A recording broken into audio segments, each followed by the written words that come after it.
Oh my god, we were muted. Hi, We're everyone. stupid. We've never done this before. We're stupid. I don't know why. I guess we started talking before the actual I intro guarantee cut that out. first comment is no sound. Maybe. Guarantee it. Oh no. No sound. Aha! Tim told us. I can hear it now. Yeah, we were muted. I always monitor the feed, but there's a little bit of a delay. Hey, wait a minute. What's this 2 tickets to adventure? What are you guys doing here? I thought you had said you weren't showing up. We did a poll on Instagram. But we appreciate it. Well, even if you're only here for a few minutes, we appreciate it. We're grateful for y'all. I don't know if anyone has Mardi Gras plans. And I saw Tim in here with a great question right off the bat. What's your favorite memory or experience at Hershey Park? I have to think about it. I have a couple too. I think we'll probably when we cycle back to that. We'll have some good answers for you. So welcome everyone. Sorry, I don't know why the sound was like that for a split second, but we're fine now. We forgot to unmute ourselves. You don't have to click anything to unmute yourself after the thing is done. I don't know why it didn't unmute. Okay. What, you think this is my first day? I've been doing this for literally a year. I just assumed it was. No, we make no mistakes. Yeah. Everything we do is perfect. Mistakes. What's up, guys? Happy Mardi Gras. Thank you for joining us. I know you have better things to do. We know you have a choice when you fly. We appreciate you flying Southwest. Welcome, guys. All right. So tonight's going to be a little bit different. If you're familiar with our live streams, if you've been on these live streams before, we're usually very topic oriented. And we do like to kind of like engage you guys and have you guys ask questions or run commentary and everything. We're going to do that still, but tonight we're doing something a little bit different. It's something we haven't done since we started. A year. Exactly a year. Like, well, actually not exactly, like a year and like 3 days. Because, you know, we have hit our... The months are inconsistent. Yeah, we have hit our 1 year of live streams. We have hit our 1 year of live streams. It's been our 1 year anniversary of doing live streams. And tonight we are celebrating by doing what we did to start our live streams way back when, which was to run through another like question and answer side. Because like we like talking to you guys. Mm-hmm. Also, like a lot has changed for us over the last year. Also, a lot has changed for you over the last year. And also, we've added a couple hundred people to our subscriber count since we started. So in case those people happen to be on, we appreciate you. We love you. Thank you for joining us. Thank you for joining. This is what we do. Well, kind of. On some days a week. Vanessa was being playful. You just like to skew the stats in those polls, don't you? She doesn't want to see it go all the way across. Well, we're so glad my OCD self can't take it. Let me know what you're indulging on this Fat Tuesday Mardi Gras. It looks like 2 tickets enjoy pancakes. That's something my family used to do. We used to also do Chinese food on Mardi Gras. Is it actually tradition to just like eat a lot? Yeah, that's... Is that why they call it Fat Tuesday? Dude, okay. What? Yes. You didn't know that you didn't have to unmute yourself, and I didn't know that Fat Tuesday was because you're actually getting like... Mardi Gras is French for Fat Tuesday, and it... Oh! Yeah. Yeah, it literally translates to Tuesday. You learn something new every day. Tuesday fat. Hey, look! Keeping up in Disney joy. Thank you for joining. We're just putting Katie down, so feel free to pile on. I don't mean to lecture anyone on Mardi Gras because you guys probably all know this, but Tim's going to learn something new. You know, Mardi Gras is the day before Ash Wednesday, which is the start of the Lent season. If anyone is religious or grew up religious, you're kind of familiar so you're with supposed that. to go hard So on Fat Tuesday you're so that supposed you can to give something up the next day. Exactly. So pancakes, desserts, whatever it is you're doing, it's a big old party, and then I should have brought the little starting babies the we next got. we do have the king cake little babies. king cake babies. So starting the next day, you know, it starts the season. Kaylee's of Lent, here too. of less thanks, indulgence. guys. Anyway, we love you all. That was your lesson in what Mardi Gras means. So I'm glad you all made it. Thank you for joining us. You keep scooting well out of frame. I'm not doing it. I haven't touched the laptop. You keep going. I haven't moved. I'm just talking. Well, maybe when you just animate yourself, you just swim Well, away gradually. I talk with my hands All and right, my body. all right.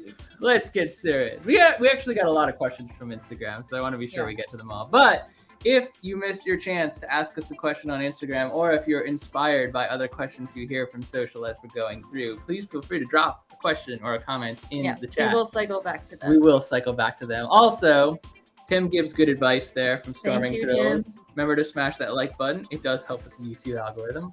That is a very true statement that was said. Facts. All right. So as usual, I'm going to go ahead and throw the socials up for you. You can follow them or you cannot. We actually had some mild success with Instagram that we didn't expect and are kind of freaked out about. Yeah. One of our reels just took off, and so our audience base has grown significantly over the last week. It was the dumbest reel. It was the dumbest reel. It wasn't even like a reel I was proud of or like put hard work into. I don't know It was just why one that picked up and went Almighty on. algorithm picked it up. The algorithm just wants us to suffer. So suffer we do. But as a result of that, we are trying to be more diligent in our Instagram posting. So if you want to follow along with our adventures in real time and get a little bit of a heads up before we post actual vlogs, Instagram is usually the place to do it. We will post stories and whatnot. And those stories will transfer over to Facebook, where we also try to engage and be active. And we'll share new vlogs when we post on both platforms.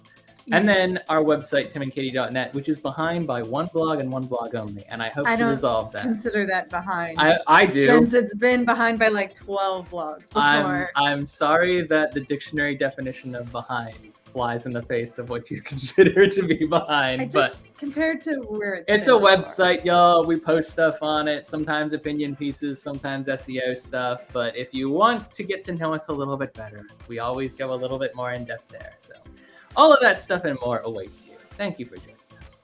Moving on. This is the picture I used for our thumbnail because I was honestly I was trying to find something that was we're in between two haunt videos right now. And I was I don't want to do a Disney picture again because we do have a ton of those, but also I need something that's uniquely us.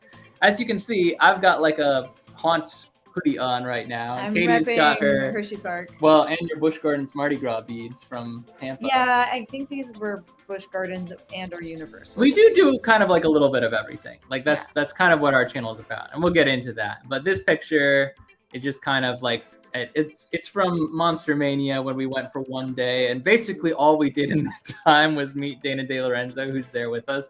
Wonderful person. She's not actually angry. We actually asked her to post that way. If you watch Ash vs. the Evil Dead, I think she actually saw this picture. She's like, "Oh, why?" She's I look pissed. I look so pissed off.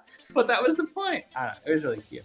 We're actually going to a couple of cons this year. So this thought that was another way to kind of pull out a little more of what we do. So I won't tell you which cons. I won't tell you when, but we're getting back into the spirit of con life again too. So there's a lot of new things coming in 2023 that we're excited about. Did you say 22 or 23? 23. Oh, yeah. Well, you just expect the worst from me. I'm just guys, tonight we are giving you another opportunity to get to know us. This is basically an AMA, and you have already A'd some cues. Yeah. Aid some cues on Instagram and Facebook. So we have a couple of topics to cover, things that just kind of define us as a couple, as a YouTube channel and all of that. And we're excited to explore all of those categories with you. Did I say 22? Maybe my hearing's not as bad as I thought. I swear I did not say 22. But did I say Maybe 22? you like halfway swallowed the 3. Quick poll, did I say 22 or 23? And if I said 22, am I insane or do I just play someone insane on YouTube? I think you're just tired. I am a little bit tired. Okay, so the first question that we had asked, and I think this is a good place to start because we're going to get into all the questions we were asked, but I do want to give anyone who's new to the channel a little bit of backstory on who we are and what we do. So one of the questions we were asked was, how did we meet? Which is a little bit more personal than just the YouTube channel itself, but I will try to condense this. Or actually, you've been practicing. Do you want to take a stab at it? Sure. I did tell someone. I told someone the story within the last week. Okay. Just not the 40-minute version because we only have so much time. We met in high school. Tim was 2 years older than me in my sister's class. We were all in marching band together, and that's where we kind of met and became friends. I definitely had a crush on him in high school, but he was like, "Oh, you're cute," and did not reciprocate. So then he went off to college. I graduated 2 years later. And then when he was done with college, he came back to the area and we kind of, we stayed friends. We talked all the time and he would visit me and stuff. But when he came back to the area, we started hanging out a lot more. And I guess things just kind of through a series worked out. I was determined not to date her, to be honest, because she was one of my closest friends and she meant a lot to me. And you know how it is when you like really like someone, but you like love them so much that you want them to remain in your life and you don't want to screw things up. The whole, I'm not good enough for you. I mean, thing was definitely there. But I kind of let's just say we did go on like a date, which I thought was an actual date, but he thought it was just like a experiment, I guess. Oh, you want to go into this? No, okay. I'm just saying. It was not. No, I didn't see it as an experiment. I don't know. All right. Here's the next day I sent him a Facebook relationship request, and he said yes, and I was like, oh, I guess we're dating now. Listen, here's what happened. And apparently that wasn't true. Here's what happened. No, by default it was true once I accepted the relationship request. So I don't know what your problem is. Listen, what happened was I was very cautious. I had been through a lot of relationships, and I'd screwed them all up. And some of it was my fault and some of it was other people's fault. But I had not had a lot of success with past relationships, and I really, really, really didn't want to blow this one. So I was like determined to take it like snail's pace. So like when we started exploring feelings for one another, I was like, hang on, let's take a month, right? Let's take a month from this moment here when we're both feeling like energetic and like into the moment with each other and whatnot. And let's see if we still feel the same way in a month. And over that course of that month, we were supposed to be kind of like withdrawing and processing. Instead, we spent like we spent 8 all of hours it on like the phone talking every day. and we talked like on the phone and we were texting and we were emailing even because we're that old. But all of this stuff was kind of going on and we were just kind of like the momentum continued to build, like in terms of like the romance, I guess. Yeah. And we hit the point where we went out on the date and I had written this little letter for her, which everyone hates on me for. Everyone hates me for this. But I had written this letter for her. It was adorable, in my opinion. The tagline of the letter was, "If you'll have me, I'm yours," and I assume that wasn't the tagline. That was just an eloquent ending. The final sentiment. And then he drew this little picture of him holding a heart. And I thought that was a sign of wanting to date me. So I sent him the relationship request to be accepted. Listen, and I was like, I guess we're dating now. I've had a lot of time to think about this. I find out 2 years later that he never intended to accept that relationship. I've had a lot of time to think about this because the more I tell this story, the more I'm like, what was I thinking? Yeah, what were you thinking? There was not a whole lot of logic to the way I worded it. But here's what I was thinking, right? I was thinking my heart wants this, but my head says it's a really bad idea. So like, tell her you like her, but like pull back a little. So that's what I meant to do. And so when I was like, if you'll have me, I'm yours, I'm like, and let's just keep building on this momentum and continue hanging out to see what happens. And then she, took the letter and she said, of course I'll be yours, or of course I'll have you rather. And then, as she said, like in the next like 24 hours, I got a relationship request and everything went black. And I was just like, I bungled this a little bit, but I can't say no. I mean, I do like her. I guess we're in a relationship now. And then we were. Yeah. And then 2 years later, she found out about it and had a meltdown. Well, But he by like, that time, I had fully, accepted. I was like, I had commitment issues is the end of it. Yeah. Like, I at still the end of have the day- letter and all the other letters he's sent me over the years. And that was 10 years ago. And we got married 7 years later. And we're still married. We've been together So, for that's good. We're coming up on 11 years. Yeah. This will be, well, our 11 years of being Together. exclusive and together. yeah. Our 4-year wedding Not like anniversary was I this mean year. to go back to like when we met. Yeah. I don't even remember what year that was. Yeah, we met in like 2007. Yeah. So I did not anyway, mean it bad. I hope that wasn't too boring for anyone. Tim gets me. I did try. I love your notes. I never had a problem with you writing notes and letters. I will show you that we had. Hang on. We had a beautiful wedding in July of 2019, That was which me. coincidentally you might remember as the year before the world fell apart. Actually, Trying this is a not to perfect cry comment. while Aren't reading we my sweet? vows. That was me. Trying not to cry and failing. Welcome, my nerd. Yeah, glad to have you. Yeah, we had a beautiful wedding on a farm with a water feature, and honestly, like, you wouldn't know it from listening to us talk. I'm very introverted, so like the idea of having Katie has a really big family. I have a moderately sized family that has some pods that are bigger than others, and we wouldn't probably have had the wedding that we had if I had like complete dominion over the guest list and all that.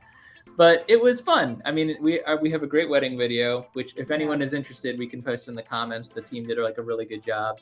But more than that, it was like, it was the culmination of how long had we been together before the wedding? Was like 7 years. 7 We got years? engaged after 5 we had years. a 2-year engagement. But we had almost a 2-year engagement. It was like 21 months. And I had to throw this one in here while we were talking about this too, because That's our we had awesome the wedding best, party. we had the best little, like, I mean, you guys know we're geeks, we're nerds, we're coaster enthusiasts. But back then, before all the coaster enthusiasm, this was really our like parks, this was like our little accent of cosplay side showing. So the idea was the groomsmen were the Avengers and the bridesmaids were the Justice League. And so there's a little bit like Katie. A little bit of DC. Katie and wanted to be Marvel. Batgirl. I wanted to be Captain America. And in our wedding video, again, I'll share the link if anyone wants it. I can put it in the description or the comments. Our wedding video is like clips of us, like the filmographers had us like charge at each other and like we had like throw this fake punches fight. and like throw. throw. I want to be clear. We did not have any of this on for the ceremony. It was all like pre-ceremony pictures. We're wearing our actual and if you did outfits, cosplay for your wedding, good for you. I'm not judging you for that. I didn't want to go that level, but this was really fun photo Well, shoot. if it isn't Blake Morris. Hello. Welcome, Blake Morris, as some would call you. That's his superhero. If you guys alter are not ego. familiar with the theme park foodies, Sam and Jay posted recently Jay's last wrestling match, and you need to go check it out to understand where Blake Morris comes from. But definitely go check that out. It is a nice emotional ride. It is a nice emotional ride. It's a good last run. Yeah. So yeah, that's us, and that's all us and all our friends being super nerdy, and we had a great wedding. And that is more or less the condensed version. I mean, it's only been 19 minutes, and some of that was introduction. So I think we did a pretty good job of condensing. Missing a lot of nitty-gritty details. If you ever want like the plenty of sleepover version, let me know. But sleepover, the kind where you stay up until 2:00 in the morning. Look at what you're doing. I'm sorry. You keep swimming away. Just stay in the middle then. No, that's 2 in the middle.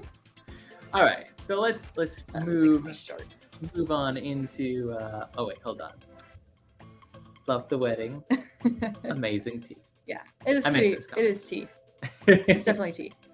So that's us. That's our backstory as people, and now for the backstory of our channel, which many of you will know, because a lot of the people who are on this live stream right now. It's a very similar story. It's similar, but it's yeah. To a lot of people. I was gonna not to our wedding story. No, just to a lot of people's YouTube origins. So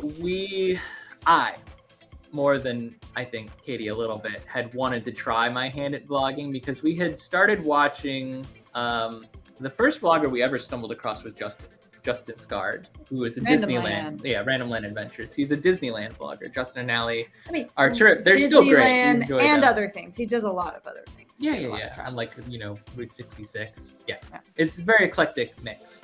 But we started watching Justin after our first Disneyland visit in 2017, and we were trying to 2018. We were trying to recapture some of the magic, and we saw, and we really liked his pacing, and we just kind of got into his narrative style. And eventually you watch one vlogger, you start watching other vloggers, so it kind of led outwards to the Tim tracker, and we started watching resort tours, and how people get kind of sucked into YouTube that way. So all of that was going on, and all the while, I actually have a film background and an acting background, and Katie and I were both in theater productions together throughout high school. I sort of did some film acting, and I probably still would be doing it if the vlogs didn't take us so much time. But we really like being that kind of creative theatrical type people and, engaging that way. And I had said previously, before the end of the world, I had said, hey, this is something that I kind of wanted to try doing. So we bought the little Osmo Pocket. Mm-hmm. More specifically, I got the little Osmo Pocket as a Christmas gift. And I was like, okay, I'm going to try this. I'm going to go out there. I'm going to try shooting some stuff. I'm going to see what happens. It may not be great. I'm going to edit it. I'm going to see if we can get comfortable. All this stuff is going through my head. And we did, when we went in early 2020, before the end of the world, before we knew that the coronavirus was going to cause what it caused for everyone, we did shoot a little bit at a Villains After Hours. Yeah, we just kind of played with the idea of talking into the camera. It was not weird. It was not comfortable. Yeah, it was super. It was not intuitive. It's very comfortable now. Yeah, but we get it now. It was very not comfortable at the outset. And I also went out on New Year's Day 2020 and shot a vlog at Hershey Park.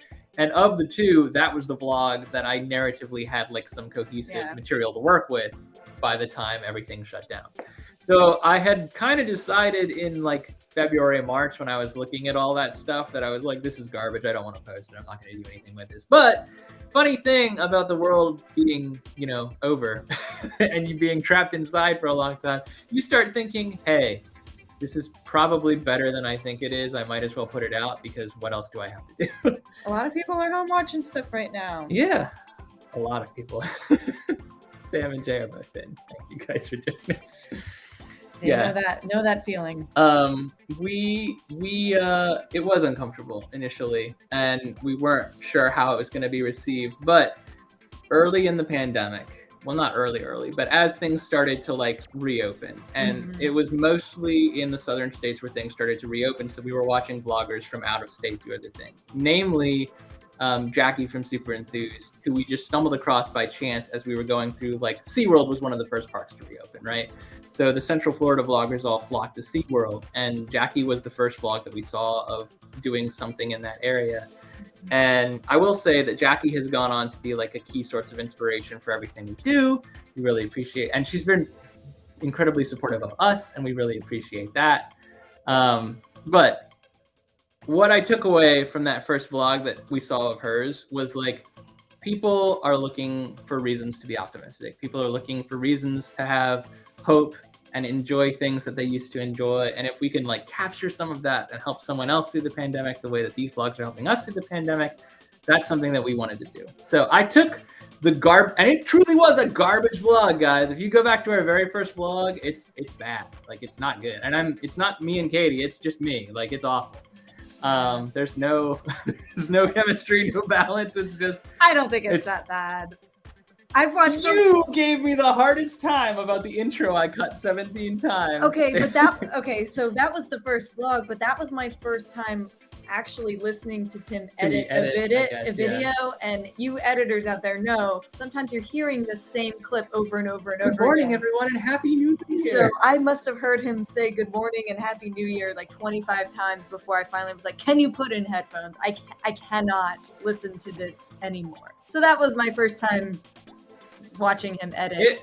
Thank you, Jay, but it was bad. It was bad. Believe me. I've gone back and watched a lot of popular YouTubers' first tubers. first video, and I don't think ours is as bad. I think some of our later vlogs do kind of dip into bad, and then they come. There are some vlogs that I'm really proud of, and some vlogs that I think are just hot garbage that we had to get out, like to keep some kind of like momentum going. But we've learned. Everyone learned. 2020 was not our like glowing year of content. I'll say that. But our first vlog, which again I shot on New Year's Day 2020, before we even knew that anything was going to go wrong and what things were going to look like 6 months later, I took that footage just to try and just to experiment. And in June, when we started, as I say, like watching other people's vlogs and kind of getting a sense of what it was like and how the edits flowed and everything, that's when I decided to take that footage and actually put it out. And, you know, I tagged it with some relevancy at the end, like, as of this moment, Hershey Park is still closed, but we're looking forward to potentially going when they reopen later this summer. Things are looking a little bit better, and so on and so forth. And then the response to that video was a little bit better than I anticipated. It wasn't, you know, by any means, we're still kind of a small channel in comparison to some much larger channels. But back then, you know, any engagement, if you got more than 30 views as a brand new YouTuber, you were like, wow, things are really moving. So I decided that when we went out for our Candemonium at Hershey Park, the new coaster that was opening that year, that was supposed to be a much, much bigger deal had the world not fallen apart. We were pass holders of the top tier, and we were able to go for first to ride. And I wanted to bring people that experience. So we went and we shot that vlog. And that vlog did, compared to the previous installment, just like really, really well. And I was like, do people actually enjoy watching this? Are we doing something right? This is a strange sensation to be, you know, creating something that people actually like. Because we've had failed projects before, and they didn't look like this. So, you know, fast forward to where we are later in life. I would say that, like, picking up a YouTube channel was kind of a whimsical thing that we did back in the day. It was something that we wanted to try, and we weren't sure we were going to stick with it. And in the beginning, I will say we were not consistent with posting. We just literally, like, when we did something, we posted it a couple weeks later, and that was all we could do. And there wasn't like a timetable to it. We didn't take analytics into account.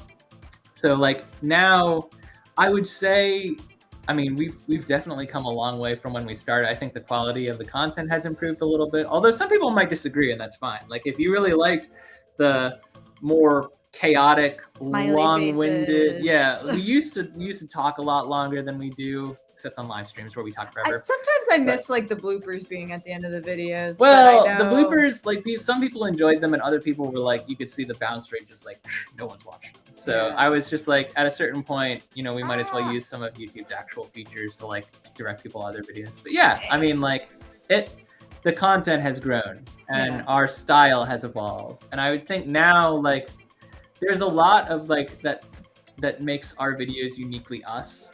And there's some things, like, I'll tell you right now, if you used to watch the videos, you might be aware of this, you might not. But I'll tell you, there's a couple things that we have entirely phased out from where we started that I used to be like dedicated to, like, must have this in every video.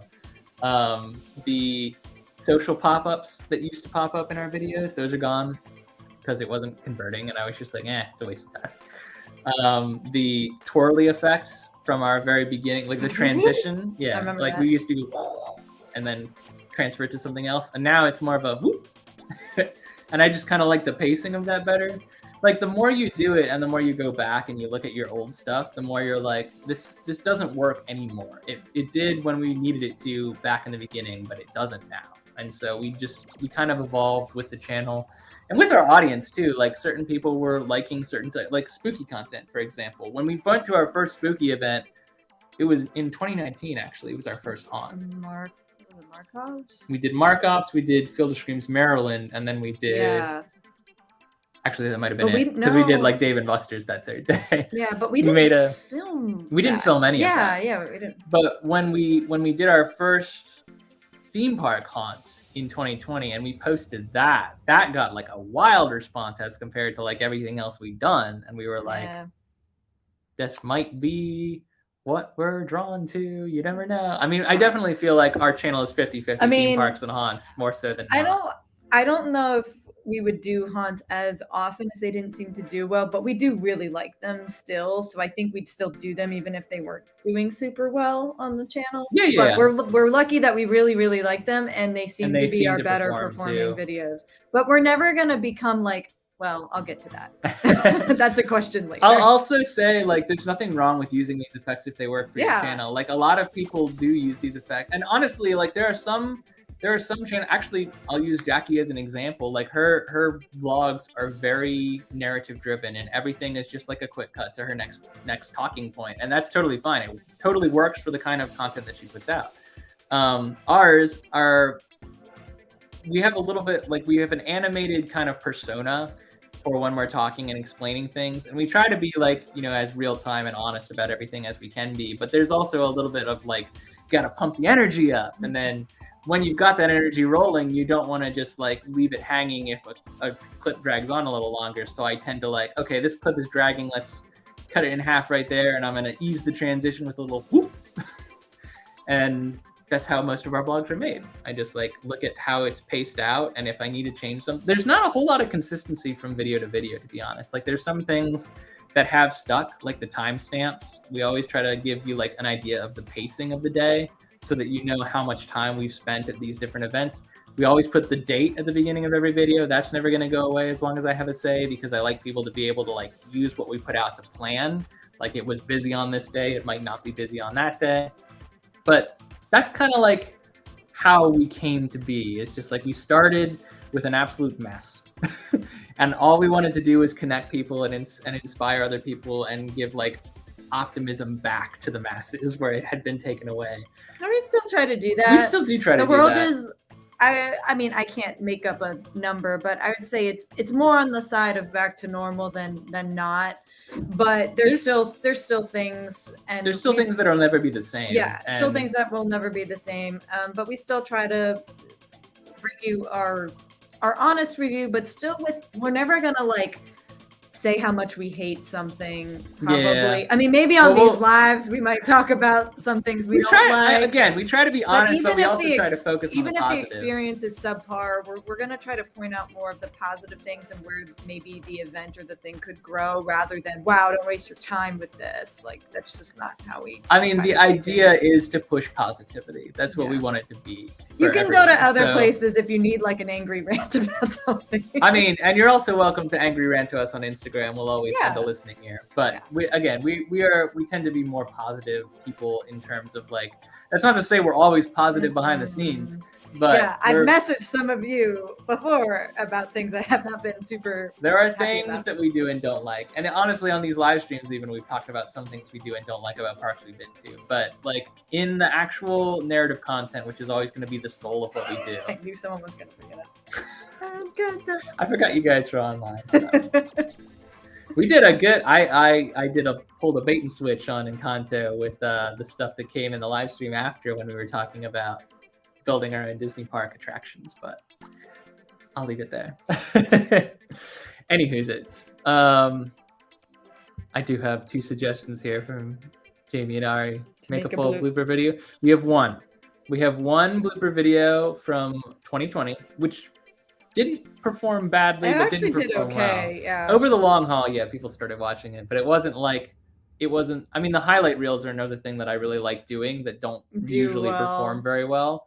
But I feel like it adds a little bit of, like, it helps to push the positivity, and it shows you that, like, looking back on our trip, we had an amazing time, regardless of what thing might have gone wrong there, might have gone wrong. It also shows you that the vlog, as many of you who are, you know, vloggers yourselves, you know that not every take goes according to plan, and sometimes you do have to do it again. So, and I will, while we try to be as authentic and in the moment as possible, sometimes you say river bread 4 times in a row, and you just can't get away from it. It is my intent to bring bloopers back in some way moving forward, but honestly, like, they take a long time to edit, and I do want to, like, kind of focus on the stuff that is, like, there's also recent and relevant. Often a lot of adult language in our bloopers that may not make it to YouTube anyway. I am a pirate when I get frustrated, just like you would not believe.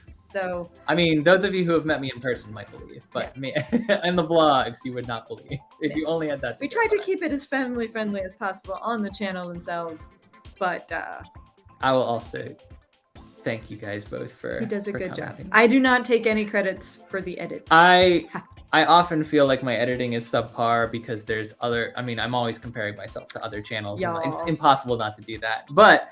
I will say that, like, I'm not blind to the fact that things have improved since 2020 when we started. Like, everything has evolved with us, including our editing style and how we put things together. So it's been a fun ride.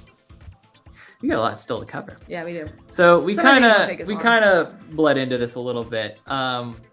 This is more something that we saw an opportunity to kind of bridge two questions here. So we got a lot of questions about like what our channel's about and like how we go about shooting things. And one of the do's of our channel is the positive angle, as we kind of talked about already, like just pushing positivity, trying to find things to get excited about rather than things to get grumpy about. Because I mean, honestly, you can look at any situation that way, the glass half empty, glass half full, but particularly events, when you go to theme park events, when you go to haunts, when you go to a new park for the first time, there are going to be things you like and things you don't like. And it's not that we won't mention the things that we don't like. We'll say like, this is an opportunity for things to grow. But I will say in my edits, like if I see that it's running a little bit long for my liking, or like a scene is dragging a little bit, the first thing to go is the like, this could be better. Yeah. Like we don't say it like that. We say it like, I see an opportunity for growth here. If you want to, if you guys are listening, let me know what you think. We'll say stuff like that. And sometimes that stuff gets cut. Because at the end of the day, like we want to give you things to be excited about, not things to be frustrated about. But that's not to say that we don't have thoughts on how things could be improved at the different parks and events and all of that. I will also say the type of content that we prefer to do is the long form content. So one of the do's of our channel is always going to be the narrative vlogs, the edited vlogs, the things that come together over the course. It takes me about 8 hours to edit every vlog, which seems like a long time. And some longer than that. And some will be like only 8 hours. And everyone's a little bit different. But for me, I'm a perfectionist, which means I hate like 50% of what we put out. But I try to keep up with and actually it was Sam and Jay that taught us the importance of keeping up with your schedule. And I haven't published a schedule because sometimes we don't keep it. We don't say every Thursday at 3 p.m. because sometimes we can't post. Sometimes we can't. But I mean, we got a lot going on. Like we're not full-time bloggers. We have 9-to-5s, and we have, a lot of family, and we have a lot of family that wants us to be involved with a lot of things. We're new aunts and uncles, which ate up a lot of time for a while. There's a lot going on, and sometimes we don't post on time. And at the end of the day, I think that's okay. Like, you need mental health more than you need to get a video out at a certain time. But we do try to keep up with the once a week post. Given that we have as many adventures as we do, we don't film everything either. Like, sometimes we go and we do stuff and we just enjoy the moment. But a lot of times, if it's something unique, if it's something that we think we want to share, we will try to vlog it and we'll try to bring it back to you. And stuff like, Field of Screams or the Laurel's House of Horror that we just went to, that video will be on Thursday, by the way. When we're invited places as media, which is like the coolest sensation in the world. Even I don't honestly think we've earned that spot, but for some reason other people do, and people will sometimes invite us places, and those I feel compelled to rush out as quickly as possible, and I try to make them good. I really do. I work really hard on them, and I stress about them for like 48, 72 hours after, because I'm like, is it good enough? But I do want them to get out quickly because I want our, affiliated brands to know that we are like taking it seriously and, showing off what they do and not lazing about waiting for inspiration to strike. So, I mean, the long form content is kind of like the core of our channel, and we try to get it out once a week on Thursdays, sometimes twice a week on Mondays also if we have it. But more importantly is just like we have a consistent stream of content. So that's what we do. Our consistent form of content is the narrative vlogs. every other week, obviously, we have a live stream, which has been really kind of fun to like getting to talking with you all and like getting more of your feedback as we go and connecting with more of you in the comments and whatnot than we have the opportunity to do in the narrative vlogs. We also have posted a couple POVs because honestly, like I have that footage and I wanted to do something with it, and I'm like, it looks so beautiful, I have to share it. I don't care that there's no narrative attached to it. I just want it out there. Every once in a while, a POV will go up, and sometimes it's the only content for the week, and sometimes it's bonus content. Yes, we did not steal that schedule from anyone. Not. Well, listen, we had already started posting on Thursdays, and the Mondays was just like it analytically. If you look in your analytics, you can see when your viewers are online. Yeah. So it's probably not a coincidence that some of our audience is shared with the theme park foodies, because they also have a Monday and Thursday schedule, and they post every Monday, Thursday at 12 p.m. Push things out into the stratosphere of the YouTube algorithm. We know your whole speech. We know your whole speech, Jay. You have it memorized. One day we'll haunt you with it. But yeah, so that's a lot of the do's of our channel, and then the don'ts. We don't do shorts. We don't do viral. With the possible exception of Reels on Instagram, because apparently we have gone viral somehow, some way, with a 4.6 million viewed Reel that doesn't matter. Dumb Reel. Stupid, and I hate it. But it's drawing people, and I guess that's a good thing. I wish, like, the Reels that we put a lot of hard work into never perform well. But they're good for, like, memories and stuff, so we still like posting it. They're cute. There's more POVs coming, guys, but there are, like, we try to also, oh, this is a good do. And don't simultaneously. We don't try to sneak footage. Yeah. Like when that's what I was gonna say earlier. Like we do our best to. We try to honor park policy. So like if we don't know and we can't get a straight answer, sometimes we'll film until we're told to stop filming, and that's okay, I think. But if we're told to stop, or we see it blatantly, like no cameras, no phones, no videos, we're not gonna sneak it. Yeah. So we try to. We try to get ride footage wherever we can, because we think it really does help with the narrative flow of the vlogs too, especially when we're obviously in the theme park. But a lot of parks have a no cameras on rides policy. A lot of parks have like a... Which, honestly, I'm okay with, because I don't want a camera or a phone flying into my face. Yeah, well, it doesn't stop people from taking their phones on. But no, you won't see us taking our phones. I imagine if it was the Wild Wild West, there would be a lot more phones and cameras out than just the one dumb person taking their phone on, what was it, Intimidator 305. Now, we don't call people dumb. We call people uninformed. One uninformed person. Push the positivity. Yeah. See, this is where I can get a little grumpy. We do have more POVs coming from future trips that we have planned, where fortunately on-ride footage is permitted with a special. The other thing is too, like we have GoPro mounts that we like, that are not like even us waving a stick around, at Disney, or like where people technically they let them get away with taking their phones out and stuff. We almost always have the GoPros. They take steadier footage anyway, and they're safer. Yeah. So not that I'm not knocking anyone, I'm just saying this is just what we do. Yeah. We don't try to break policy. Because like the one time that someone loses a phone on, let's take Intimidator 305 as an example, like that's gonna make it so that everything's gonna get metal detected on the way in, and it's gonna inconvenience everyone. As opposed to just having, honestly, like if you take your phone on a roller coaster like that, you're gonna get this footage anyway, which is what 90% of them are. So we usually try to follow the rules, and we do enjoy collecting POVs and adding ride footage in, but we do abide by park policy, whatever that might be. So, and we also are not planning on, like, we haven't and won't ever be a specific type of channel. Oh yeah. We're eclectic. Do theme parks. Sometimes we do those a lot, and maybe maybe like 75% of our content is theme parks, but we also do kind of local events. We definitely love haunts, local haunts. We've done the Baltimore Christmas Village. Yeah. We are not as good at it as theme park foodies, but we do dabble in food reviews. Yeah, that's usually like if there's a unique experience that we think is worth sharing, not like, we went to McDonald's and here's what we got. But we do a little bit of everything. And our emphasis, I always tell people, like when we're introducing the channel, like our emphasis is theme parks and haunts, but we do a little bit of exploration, we do a little bit of hiking, we do a little bit of local event, we do food reviews, we do, I mean, kind of whatever makes us happy that we just take you along for. So like, and that's another thing, like we don't. All right, I'm gonna amend the statement I was going to make, because I was gonna say we don't chase content, and that's not true. We do sometimes. Like sometimes, if we know a video is gonna perform well, we will like, how can we make this a vlog?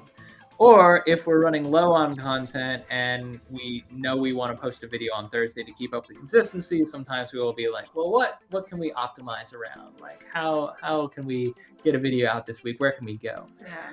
But most of the time, like 95% of the time, the stuff you see on our channel is stuff we would have done anyway, with or without a vlog, that we just enjoy doing. So we tend to lean into the algorithm and search keywords, and I have a background in SEO too, so I kind of know what I'm looking for in terms of like how to reach audiences and whatnot. But at the end of the day, we want to enjoy what we're doing and not get burned out doing stuff just to have content. So that's another thing that we do, is we just try to like. And something we did differently this last year was take more, because we had jobs with good PTO or more PTO, we were able to take more longer trips, film more vlogs over that trip, and then release those vlogs over time. Because in like 2021 and 2020, we were doing like, and I'm sure Sam and Jay, we've talked about this before, like these short little weekend trips where we're vlogging as much as we can, and tiring, or we're just trying to find whatever's local around and open, and it is tiring. So I'm not gonna say we'll never do that again, but like it's not the goal. The goal is to have like a long drawn out week where, you know, maybe you don't even film every day. Like you get content when the content calls to you, but for the most part you're there to have fun and relax. And honestly, like, knowing that we do work 9 to 5s and we do need time off occasionally to just like mentally recharge, we don't always want the cameras on. Like sometimes we just want to chill for like 6 hours without cameras and doing nothing. And that's what we do. Oh, I remember. Remember how stressed you guys were. The Northeast is a tough spot during the winter time, because like it's February right now. To be honest, I'm a little bit hot in this hoodie, but like it's gonna be 20 degrees tonight. It's literally been like it's ridiculous. 67 degrees and 23 degrees in the same week. So it's just weird. Yeah. It's weird. I think this is probably, oh gracious. I remember it was -6 with wind chill on the day we all went with the foodies to the Harry Potter store. Harry Potter but it's been a hot minute since I was at Harry Potter New York. Harry Potter New York is the official. And other stuff. We did other stuff. We went to see a Broadway show and whatnot, but that vlog is in the past. Feel free to look at it at your leisure. I do want to get into, I mean, we spent a lot of time talking about ourselves, so I do want to get into a little bit. Not every question will take this long. That was actually like 4 or 5 questions that we answered. So it's not like we're just like holding up on one, but I do want to get into some other more lighthearted stuff. So our favorite non-Disney park. I have Islands of Adventure as mine. He has a love affair with Islands of Adventure. I do. I don't know why. I just like, it feels like home in the same way that like going to Disneyland feels like home.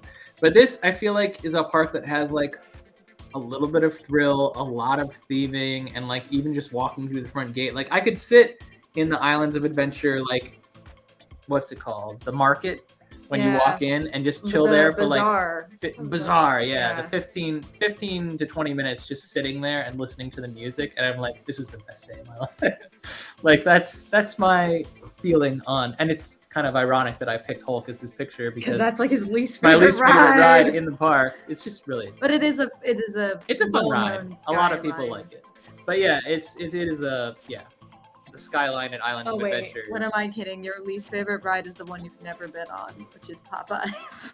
That's true. There's actually a lot of rides Tim hates in his favorite park. But that's what makes it such an eclectic park. Like, it has so much to do. We did go to Taco Bell. We did. In that vlog. It has. Don't jinx it. We have Winter Storm Olive coming. Mild, yes. I would agree with that overall. Oh, wait. It's some really cold days. I put the typo one up instead of the one they corrected. Sorry, guys. I outed you.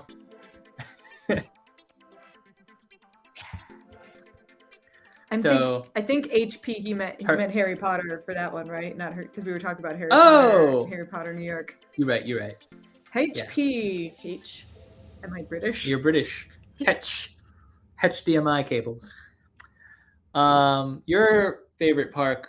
Well, you also like Islands of Adventure, but your favorite non-Disney park was... I was trying to steer away from like the big names, so I actually picked, as far as like ones that we frequent a lot and I really enjoy. This is Fest House from Busch Gardens, Williamsburg, which is like our second most local big park. I was responsible for picking all the pictures, so that's why this is not my favorite place. Katie doesn't have a fun roller coaster in her picture, but I like Busch Gardens a lot. I think it's a great park.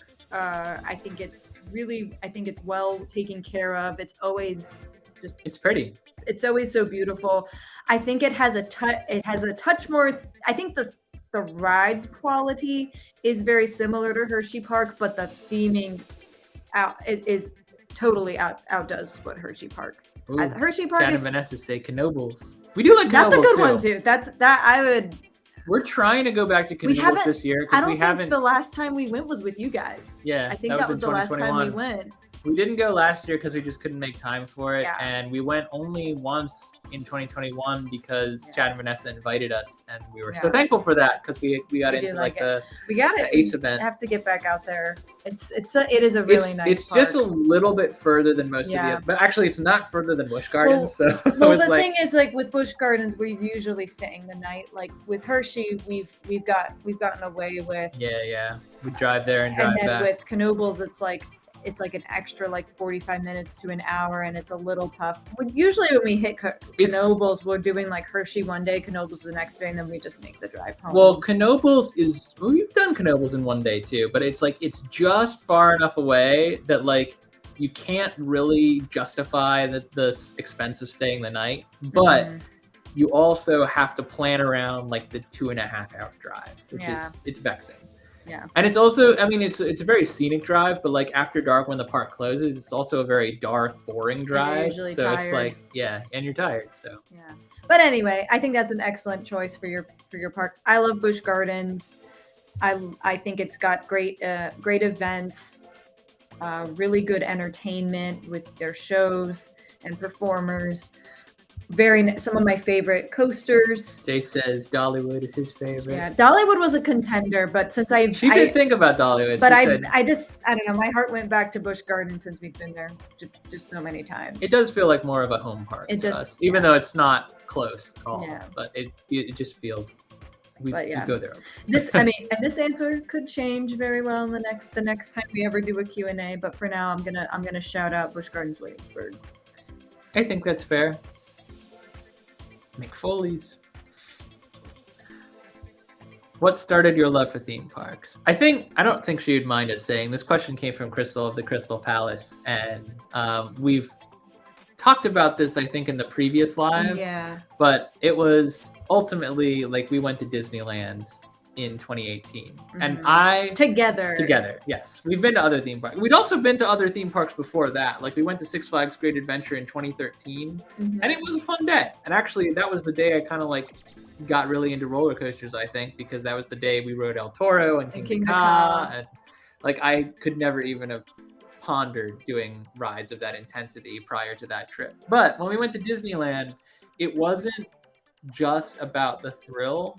And it wasn't just about the rides. It was about like the atmosphere. It was about like nostalgia hit real hard. The nostalgia. It was about like the magic of the moment and the lights displays. We did go at Christmas too, which helped. Which definitely helped because like we got a lot of shows and whatnot that aren't usually. Yeah, when you stand there on Main Street and you're watching the snow fall and you start crying, and the castle looks like this. My life has changed. It's also like, I mean, Six Flags Great Adventure is great in its own way because it's Great Adventure. But it is not a theme park. And although it has themed rides, and they're not bad rides, but Disneyland is a true theme park. Every area is themed. Every ride is themed. Every attraction, even the ones that are just like, flat top spinners like Dumbo, are fun to look at. They add kinetic energy to the skyline. Like it was just like the most magical feeling walking in there and seeing all of this happening. and feeling like you're part of it too. And Disney's really good at that. Disney's not good at lots of other things, but Disney's really good at making you feel the magic of the moment when you're in the parks. And we got to Disneyland because I was doing a pharmacy conference there. So my plane tickets were paid for, my hotel was paid for by the conference or by my employer at the time. So all we had to do to get Tim there was pay for his plane ticket. So we did pay for the ticket for Disneyland, but it honestly wasn't that bad in 2018. I'd love to see what we paid for it then, because even then with our probably on the paper somewhere. Yeah, I was back when paper tickets were I was not making a pharmacist full salary at that point, and Tim was in a better job, but we were still we were saving up for a wedding, so it wasn't like the most budget friendly thing to do to spend several days at Disneyland, so we just did one. So my point is we came back home from that trip and this is when we started consuming more theme park content. This is why we started consuming more theme park content, and I think that's when we started to look at all these parks across the world. Oh, there's Disney parks in Japan. Oh, there's Fantasia Land. There's all these different places. And we'll get to that too. So that's when we started really, I think, consuming a lot of theme park content. And then it became, when is the next time we can go to a theme park? Well, coming home from Disney, like even the flight home from Disneyland, we were looking at other parks that were like Disneyland and how like they compared. And I think that was definitely like the beginning of our theme park passion for actual theme parks. But we love amusement parks too. Like Six Flags still has a place in our lineup. It's just lower because we do enjoy the theme park experience. Six Flags parks in general are fun for thrills, but yeah, agreed. Yeah. There's definitely really good, like we were impressed with the new themed area at King's Dominion. That area. So some of those parks will do a nice job with theming, and it gets us really excited. I do want to say, since Tim brought up theming as a big factor, and Tim, as you may or may not know if you've been on these live streams before, is a Hershey Park guy. Hershey Park has done an excellent job of bringing theming into central focus for the park. Because up until a certain point, you've always had the chocolate factory right next door, which is fun and nice in its own way, but it's not technically part of the park. You also have always had like Hershey Kiss lighting and everything like that. But not until the past 5 or 6 years have you had like real rides that were themed to Hershey as a company. Like the Candy Coast, well, Candemonium was the big ride, and Chocolate Town kind of brought that into, I hate to say central focus again because it's redundant, but you know, Chocolate Town and Hershey Park is a brand new expansive area, and it's very, very themed, and it's bringing everything back to the chocolate that started Hershey as a company. Now we have Jolly Rancher Remix, which is another Hershey branded candy. And we've got Cup Fusion. Like every time they add something, they find a way to make it a little bit more thematic. So I think that parks in general are starting to see the value of theming, which is cool. But when we went to Disneyland in 2018, we had literally never seen anything like it. And we had been to Disney World before. I liked going to Disney World as a kid, and I had been to Islands of Adventure as a kid and young adult too. Like I always liked rides, and I loved the opportunity to go to theme parks. But it was, now that I'm in control of my own schedule, I go to them a lot more than I did when my parents were in control of my schedule. It is on the list. We are planning. Yes. It is on the list. That's all I'll say. It is on our radar. Favorite park we've ever visited? It was kind of a toss-up, I'll be honest. Like this was a hard question. I would say it's like, I feel like it's a toss-up between this and like Disneyland. Yeah, maybe. This is kind of where we landed after a lot of debate. Like this is where we both felt like this was our favorite place to go. Not necessarily because of the rides, because of the shows, because of the character. Like it's all the different elements and the way they play in the Animal Kingdom. It is. I mean, there's an element of like there's a zoo here too, but it's not an actual zoo. It's conservatory. Like it's where the animals are allowed to roam in their natural environments in a way that they wouldn't be able to do inside the penned enclosures of a zoo. And it feels very natural, and it makes you feel like... Not a zoo. Remember, that was their advertisement. That advertisement. Not a zoo.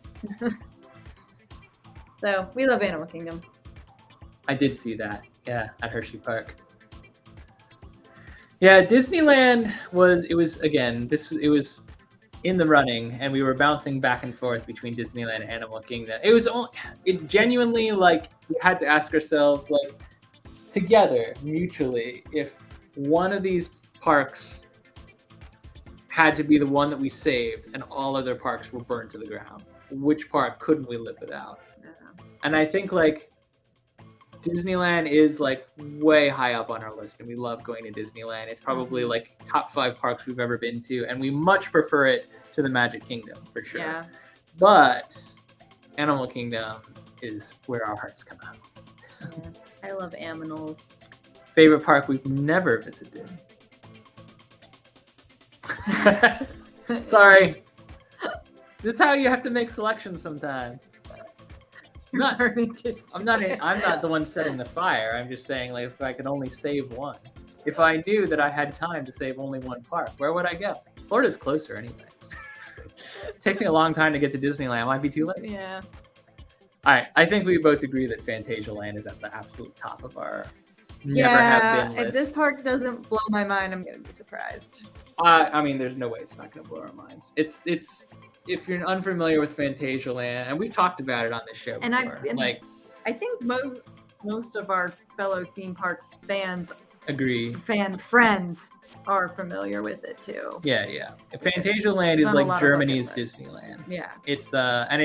I say that not in the sense of like it's all family friendly, because there are a lot of really thrilling attractions here. There's some really good roller coasters, but it's mostly the compactness and the theming, and the fact that it's so, like, it's got such a diverse portfolio. Like, and it definitely all kinds of different shows, rides, and it feels. It definitely magical. took some, like, hints. I mean, a lot of parks did take some hints from Disneyland and how to be. Disney was the original. Successful and whatnot, and draw people, but we're very excited to check out this park one day. It is on our list. It's just not on our. I have kind of a general idea of when we want to go, but I can't say anything because the minute I say something, the trip will fall through. Yeah. So it's been on our soft plans a couple of times, and the trip never came to fruition. Right. So. Well. One day. Fantasyland. All right. I'm not sure how this one was intended, because I don't think the person who asked it is on the live stream tonight, but we talked about this one too. Like, favorite. Yeah, I didn't know if this meant like non-park as in like, is Disney Springs and City Walk up for answers, or is it like places you eat when you're not at a theme park at all? Well, see, my inclination is to lean towards the latter. Like, where do you go when you're not at a theme park? And in that sense, like, let's assume we're not in Disney Universal vicinity. But if we're talking about Disney Springs and Downtown Disney and City Walk and all those places, I mean, there are places on those properties that we will definitely flock. I mean, I love, hang on, let me make me big. This is important. I love the Rainforest Cafe. I just love it. I can't explain why. It's not because it's such a great place. It's because it's a great place to me, and it makes my heart happy. And sometimes, rarely, but sometimes the food is good. But in terms of, like, you know, places that aren't on theme park property or in any way affiliated with the theme park, I mean, there are obviously brands or chains rather, that we lean into. Our New York friends on this chat are going to be just so mad at me for saying so, but I prefer the sweet sauced pizza to like the meaty tomato, or not meaty, hearty tomato sauce pizzas. I do not like a sweet sauce pizza. I do. I like a savory sauce pizza. So I will go Papa John's over a local Italian joint pretty much any day of the week, just because I like the flavor. This is not but opinion we share. It is not an opinion we share. No. I mean, Katie has different opinions on pretty much all kinds of food. Yeah. I mean, it took her so long to embrace Taco Bell, you guys. So long. Unbelievable how long I had to fight for Taco Bell. I like the. I ate Taco Bell as a kid. I just like it didn't interest me for like most of my teenage adult years. And now I've found something to like about it again. Hey, see, I have one fan, 1.7. Y'all can take your sweet sauce and dump it We could go. because it's trash. We could go back and forth. I mean, we're a Coke family, not like a but like the Coca-Cola soda product. Yeah, we're a Coca-Cola family. We do not drink Pepsi. We hate it. So like that just happens to be one of the things we align on. But people get heated about Coke versus Pepsi too. So like, two fans. Again, also, it's trash. Also, there's nothing wrong with Papa John's. It's kind of like a half commitment. I'm assuming it's Chad on this account because Vanessa has her own account. So I got Chad, Tim, and it's not that I'm counting Jamie and Ari together because I don't know who's on the account. It's not like I won't eat Papa John's. If someone is like, we have Papa John's, I'll be like, cool, I'll eat that pizza. Don't knock Chuck E. Cheese. But the Chuck E. Cheese pizzas, you look back on them and you think, oh, rubbery cheese. But actually, if you go to Chuck E. Cheese nowadays, y'all are theme park foodies. You should go to Chuck E. Cheese for a vlog. I'm just saying. You have nieces and nephews and all of that. You can get in and make it not look weird. I think Chuck E. Cheese deserves a second chance. As far as Mountain Dew is one of the Mountain Dew I can't tolerate ananymore, but I used to drink a lot. They do have a lot of. I am intrigued by all the Mountain Dew offerings at Taco Bell sometimes because sometimes I'm like, is it tasty? It looks like it might kill me. Never seen the comments blow up like they did when I said I preferred Papa John's. Well, as far as food I like to eat, I like a nice like local sushi place, which I haven't been to in forever because I also don't like doesn't sushi. like sushi. There's so let me tell you, when we were in Hawaii, I could have fresh sushi. It was amazing. It was amazing. So I like that. We do like We do like to eat. I mean, we eat out often enough. We have a rule, right? It's we got out of control like many people did during the pandemic with DoorDash and Grubhub. So what we do now is we still do DoorDash and Grubhub because it's easy and convenient, but it's also expensive. So only once a week. Yeah. It's either going to be on the Friday night or the Tuesday night of the week. And sometimes we actually just go out too.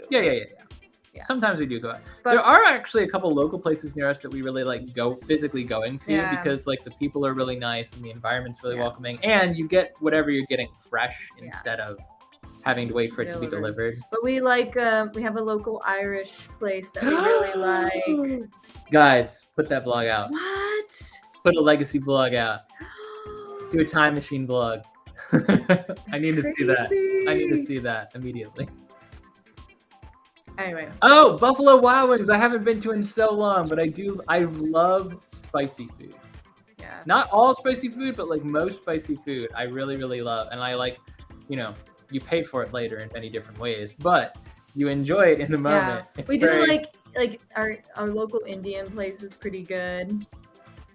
We do. Yep. We like Indian food. We found a really good Greek place really recently that just moved in, and now we're obsessed with it. Yeah. And we do go there too for food because that is like, it has to be prepared fresh. It's not the same to like grab and go. Buffalo Wild Wings, man. I'm like, I had a full dinner, but I'm getting hungry now. So long story short, we have like we eat a variety of different foods. There are certain things that each of us prefers and won't eat, but we also like. We're not, I wouldn't say like snobbish about any particular kind of food, except maybe Coca-Cola. Yeah. I do not like Pepsi at all. I cannot tolerate it. That's the only but everything we have else with Hershey Park is that it's Pepsi. Oh, this is an excellent time to bring it up. Next time you're in a theme park, regardless of what the theme park is, if it's a family-owned theme park or a small theme park that only has one location, is not part of a franchise, go and see what kind of products they have. More than likely, if it's small like that, Pepsi products. If it's a chain like Six Flags, Universal, Disney, they more than likely have Coke products. And I found out why is because the bundle deal with the franchise of Coke products versus Pepsi products, Pepsi also owns Lay's, which gives them bundle deals for chips and snacks and other things like that. And so it's a lot cheaper to go in on Pepsi. So understand that when you drink Pepsi, you're drinking what is literally the cheaper beverage. You might enjoy that, you might not, but look at Ari's comment. You feel What's the word I'm I'm just looking saying. for? You get a pass Do because you feel agreed with me on the sweet sauce. What's the word? Is it like I feel attacked? I don't know. I hope you know you can I did enjoy try the whatever cane sugar. whatever. I think it's saying can drink Pepsi, not cane drink Pepsi.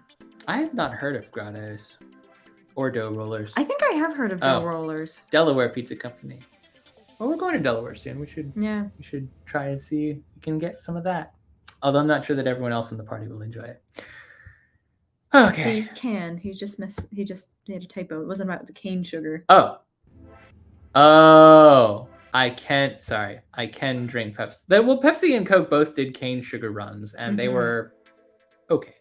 You could tell it was cane sugar and not real sugar. Well, Dr. Pepsi that is real sugar. Cane sugar. You're crazy. I have a lot of adversaries on this live stream. Okay.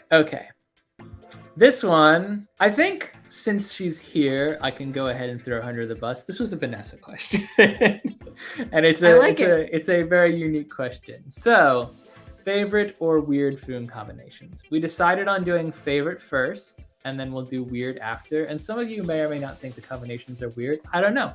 We could have no friends after this live stream. I don't know. I didn't really think anything I had was a weird combination. Well, this was our favorite combination. This and is I think everyone can get behind grilled this. cheese tomato soup is my go-to comfort food. And if you honestly, anytime Katie says I want grilled cheese today, I'm like, yeah, I could go for some grilled cheese. Yeah. There's never been a time when I don't also eat grilled cheese. I'll eat it at home, but honestly, there's a really good creamy tomato and roasted red pepper soup from Trader Joe's that I get every time. It's not vegan. I'm pretty sure it has cream in it, but they may make a vegan version. I don't know. But anyway, I love that soup. I heat that up. I make a grilled cheese, and it's like the best day ever. So grilled cheese, and I do get it out sometimes. Obviously, we've heard Jay and Sam talk about Milton's grilled cheese at Hershey Park. Definitely have enjoyed that. And I do like kind of an elevated grilled cheese, but I do also love just the cheese and the bread. I'm glad you mentioned mac and cheese, Tim. That will become relevant momentarily. But yeah, grilled cheese is a favorite. And a tomato soup. Jay's correct. Milton's does an excellent grilled cheese. I will say their grilled cheese is indulgent. It's indulgent. It's also elevated, so to speak, because they put garlic on the bread and butter. Yeah. And it's like a cheesy bread toast. They go the extra mile to make it more, and it's a meal. It's not like a little snack. It's like a huge. I almost never get the soup with it because the sandwich is so filling anyway. Yeah, but you can, and it's a good set. Milton's does do grilled cheese well. It's just sometimes there's something to be said for the simplicity of just taking 2 pieces of bread, put cheese in the middle, cook it in a pan, and eat it. Yeah, my grilled cheese at home is not fancy. Not fancy, but comforting. This is your weird one. Yeah. Tim thinks it's weird. I do think it's weird. Some people might not. Like mayonnaise with my French fries. I think my mom said it was something she did when she was study abroad in Canada. So I think it may be more of maybe it's more of a Canadian thing than a US thing. I don't know. But I like mayonnaise and French fries. If ketchup's the only option, I will use ketchup, but I prefer she doesn't like ketchup just in general. It's okay. Thing. I prefer it goes back to the sweet sauce thing. I love ketchup because I'm a sweet sauce boy, but I prefer either honey mustard and fries or mayonnaise and fries. And if they have a spicy mayonnaise or anyone fans of Perinaise from Nando's. Well, not everyone has Nando's because apparently it's not. That's another one that we really like that's local near us is where does it hail from? Nando's is it? I want to say it's South African. Yeah, it's in influenced by. It's it's unique. It's mostly chicken-based foods, because the peri chicken is the core of what Nando's does. But it's all about. If you're in the Northeast, the peri itself is a spice. Yeah. So I will say I'm not a huge mayonnaise fan to begin with, which is why I think this is a little bit weird. But with the Perinaise at Nando's, it's mayonnaise mixed with like spices, mixed with Yeah. like a sweet Well, that's what sauce, I'm and saying. it does If it's taste like if it's a it spicy doesn't taste like mayonnaise. mayonnaise or chipotle mayonnaise, I'm totally there with my fries too. But I will also use regular mayonnaise. Mayo and ketchup fries. See? So, yeah, that's Tim thinks it's Oh, weird. Jay does fries and cream cheese. I've never tried that one. I mean, I'm open to it. New experiences. Poutine is like kind of a light cheese on top of fries. Well, at least we know now that Nando's goes as far out as like the Illinois area, because it's an international chain. It is, but it's not located everywhere. Like a lot of people don't know about British call it cheeky Nando's. I think Kaylee, if you're still on alive, correct me if I'm wrong, but I'm pretty sure that Kaylee has said like there's no Nando's locations near her in the South. I'm not saying it's in every state, but I don't think it's like an East Coast thing only or something. Only reason to go to the mall. Gosh, I haven't been to Annapolis Mall. Mall's kind of gone downhill in the last decade, but in a long time. Doritos nacho cheese with cream cheese or cottage cheese. Also love flaming hot Cheetos. You know what I loved was the flaming hot Cheetos hot dog bites at Hershey Park. That was like the best thing I've ever eaten at Hershey Park. The like zombie dog or whatever that was. No, there's the green toxic dog, but I'm talking about the little the corn dog bites with the flaming hot Cheetos. Yeah, that was so good. Hot honey cheese bites or whatever. Yeah. All right, this is Tim's weird combo. Ta-da! I do ketchup and mac. He does ketchup and other things. I don't know why. I do like ketchup. Like I tend to like if something doesn't quite strike my fancy, add a little ketchup. Maybe it'll work for me a little better. But something about the combination of like mac and ketchup is, I don't know, man. But I will say, when I did a Google search for mac and cheese and ketchup, like a lot of really high resolution images turned up for mac and ketchup. So it can't just be me. I mean, I know people apparently it's a thing. Ketchup on like their scrambled eggs that have cheese in them too. Yeah, so but like also hot sauce. Like that. I mean, I also am not above putting hot sauce on my mac and cheese. I just can't imagine putting ketchup all over anything. Oh!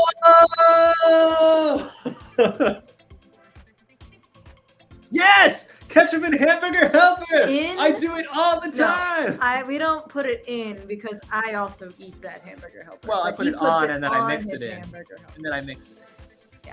Yeah, it's definitely. I 100% do that. I do that often. See, I'm not that weird.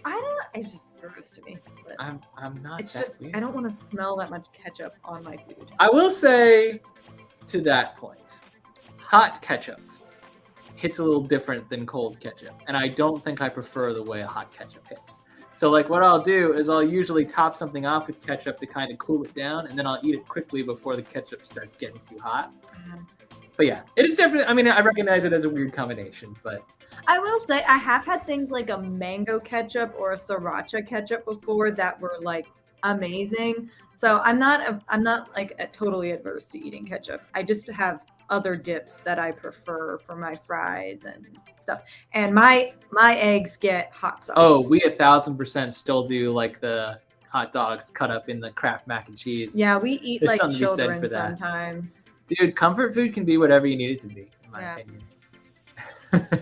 Christina! Welcome. Funyuns and Snickers. That's a new one. That's a weird one. But I'm picturing that in my mouth right now, and I don't know if I'm for it. Well, it's like that sweet and salty. Yeah. And I'm definitely a sweet and salty. So thank you for stopping by, Christina. We miss you. I'm sorry you picked this exact moment and this exact slide to stop by on. Come in with. But thank you for coming in with a contribution. Yes, one that's making me think. Kaylee, I'm going to out you. So you might not eat ketchup a lot, but you do, I know for a fact, dip your mac and cheese in barbecue sauce because you did it a lot at Paula Deen's. And I support that too because it's delicious. It's the same principle. It's a sweet sauce. Yeah, but with there's a cheesy, something a little base. A little more tangy about a barbecue sauce than sweet ketchup. We miss you. Hope you're well, Christina. Hope you're well. All right, I'm paging the slide. Top 3 theme parks on the bucket list. Somebody asked us for a theme park bucket list, and I sent her the link to the live stream that we And did on our entire theme park. Because if we had to do that all over again, I think we'd be here for like the rest of it. Yeah. But I narrowed it to the top 3, and these are all still on our bucket list. They're not places that we've been since. So, Fantasialand. Yeah. This is Tehran, or Tehran, as some call it. Super Tehran. cool. A Hagrid / Velocicoaster style roller coaster made by the exact same manufacturer of both, but based in Fantasialand, and really awesome to look at. This is Gardaland. And I'll be 1,000% honest. We mostly want to go there because the music is so good. Like they write the rides look fun. The rides do look fun, but they write like a theme song for the park every year. And each one is like it's brand new and it slaps. It slaps. It's fire. Whatever the kids are saying. I have mad respect. I will give like even the smallest, stupidest little park, if they write their own music and they syndicate it, I'm here for it. Like I will visit that park and I will jam to the song. Whatever it may be. Hershey Park happy. Yeah.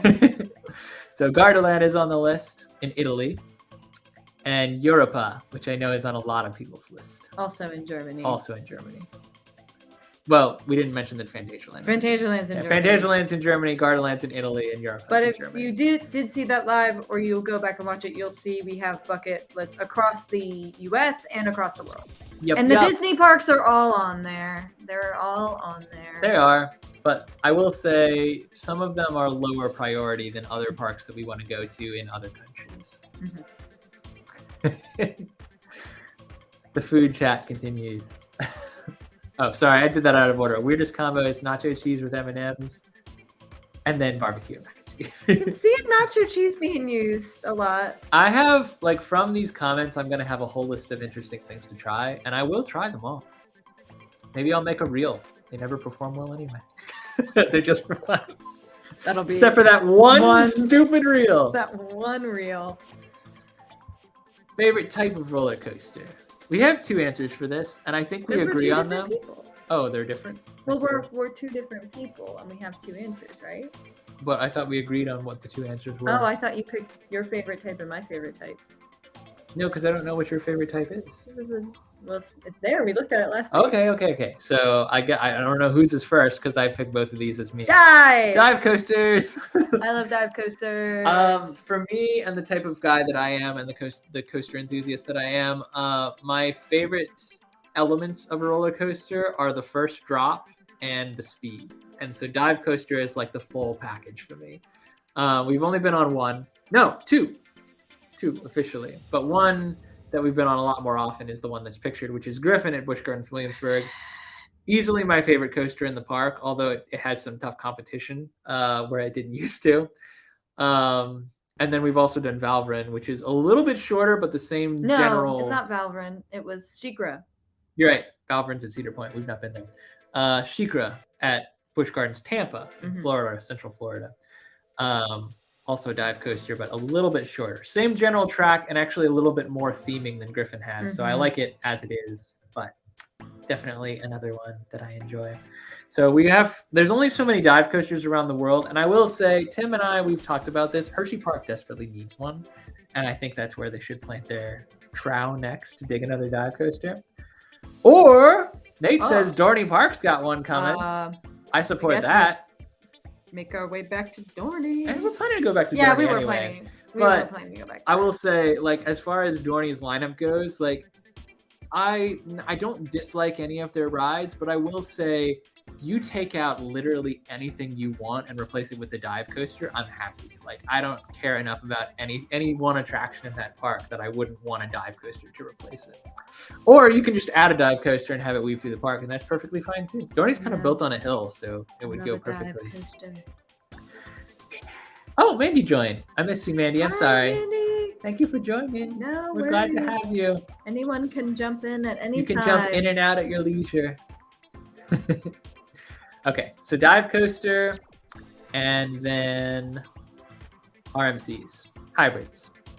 So it doesn't have to necessarily be an RMC because other companies do hybrids, but RMC arguably does it best. This is by far my favorite non-IP coaster of all time ever, and it's Iron Gwazi. However, there are other coasters like Iron Gwazi all over the world made by the same manufacturer, and they are wild.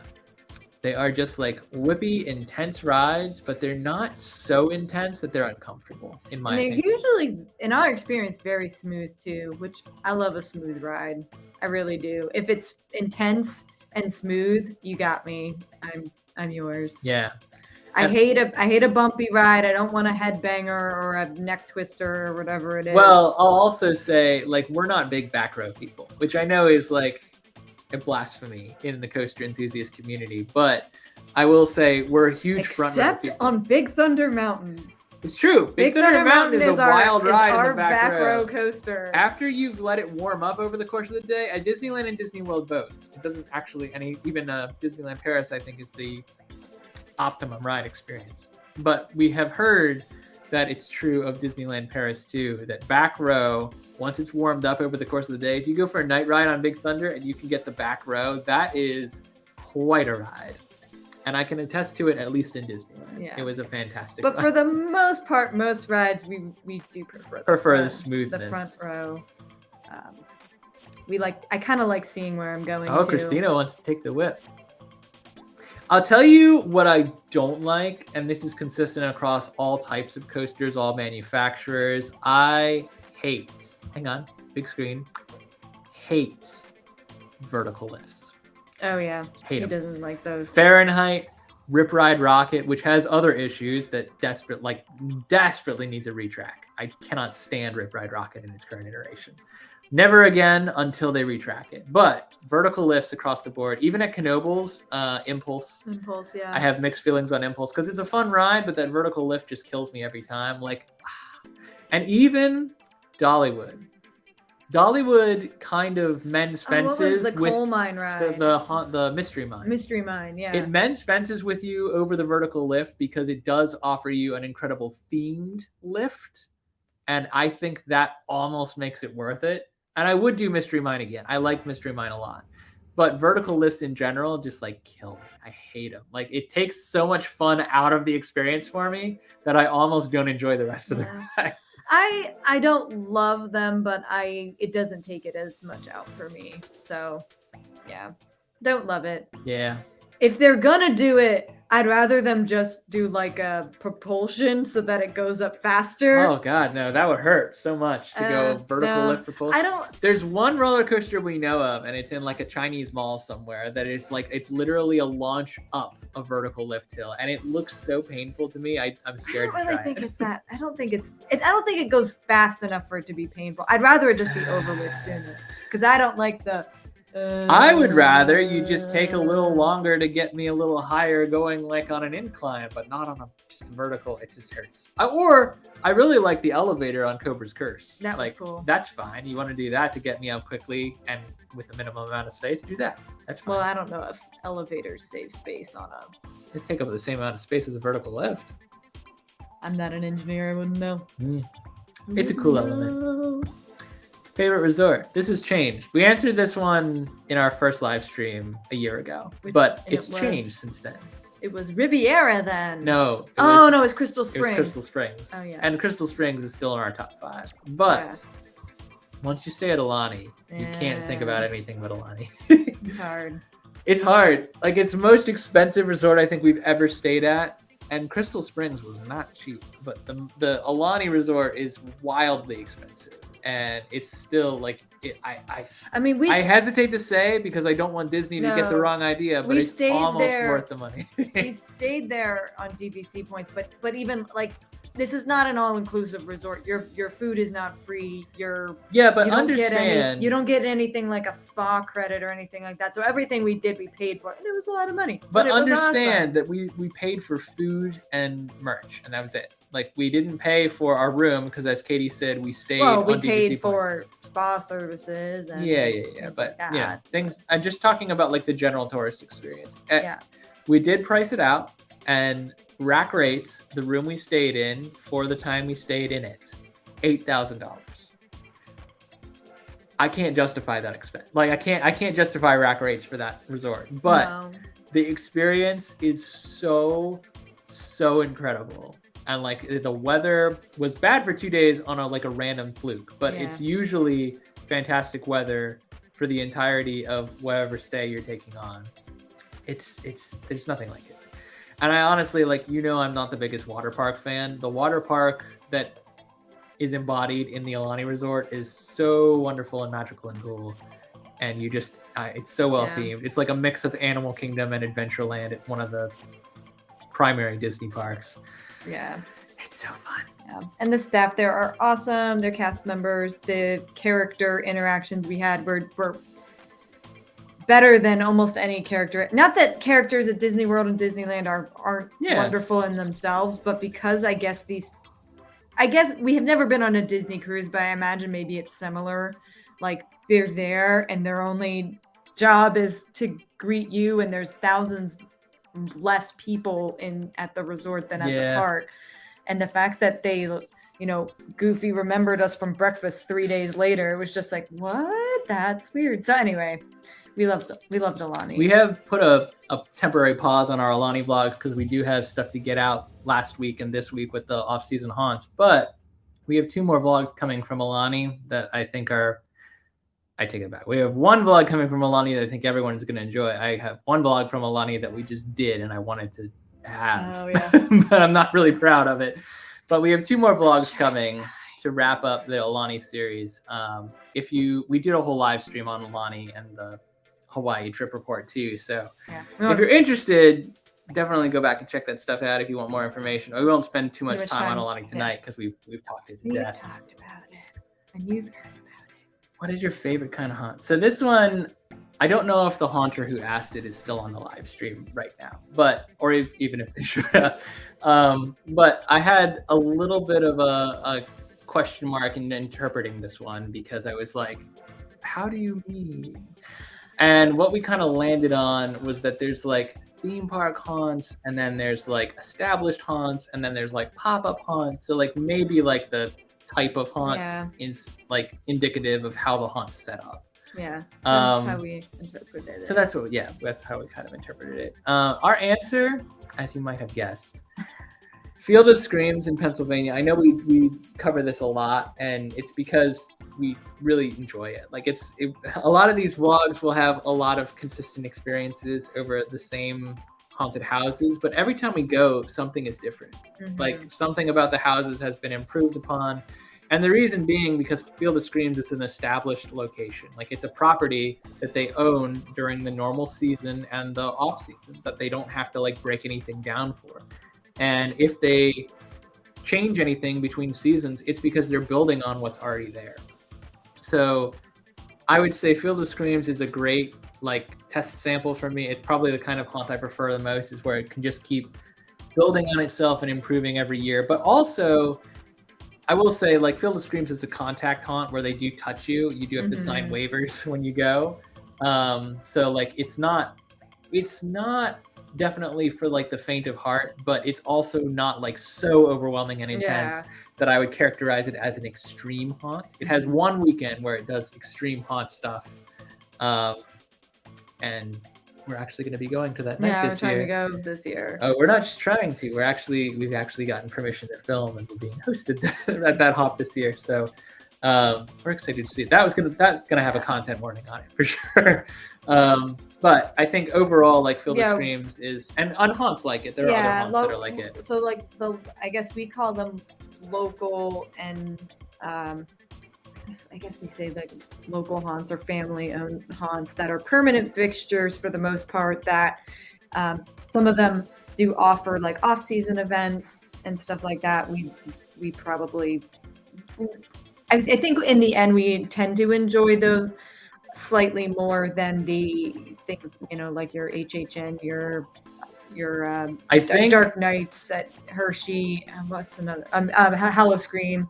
Yeah. And this all being said, we have certainly not tapped into all of the haunts. We actually made a live about bucket list haunts too that we wanted to check out. And they're all over the country. Every state has at minimum 7 or 8 haunts during the main season.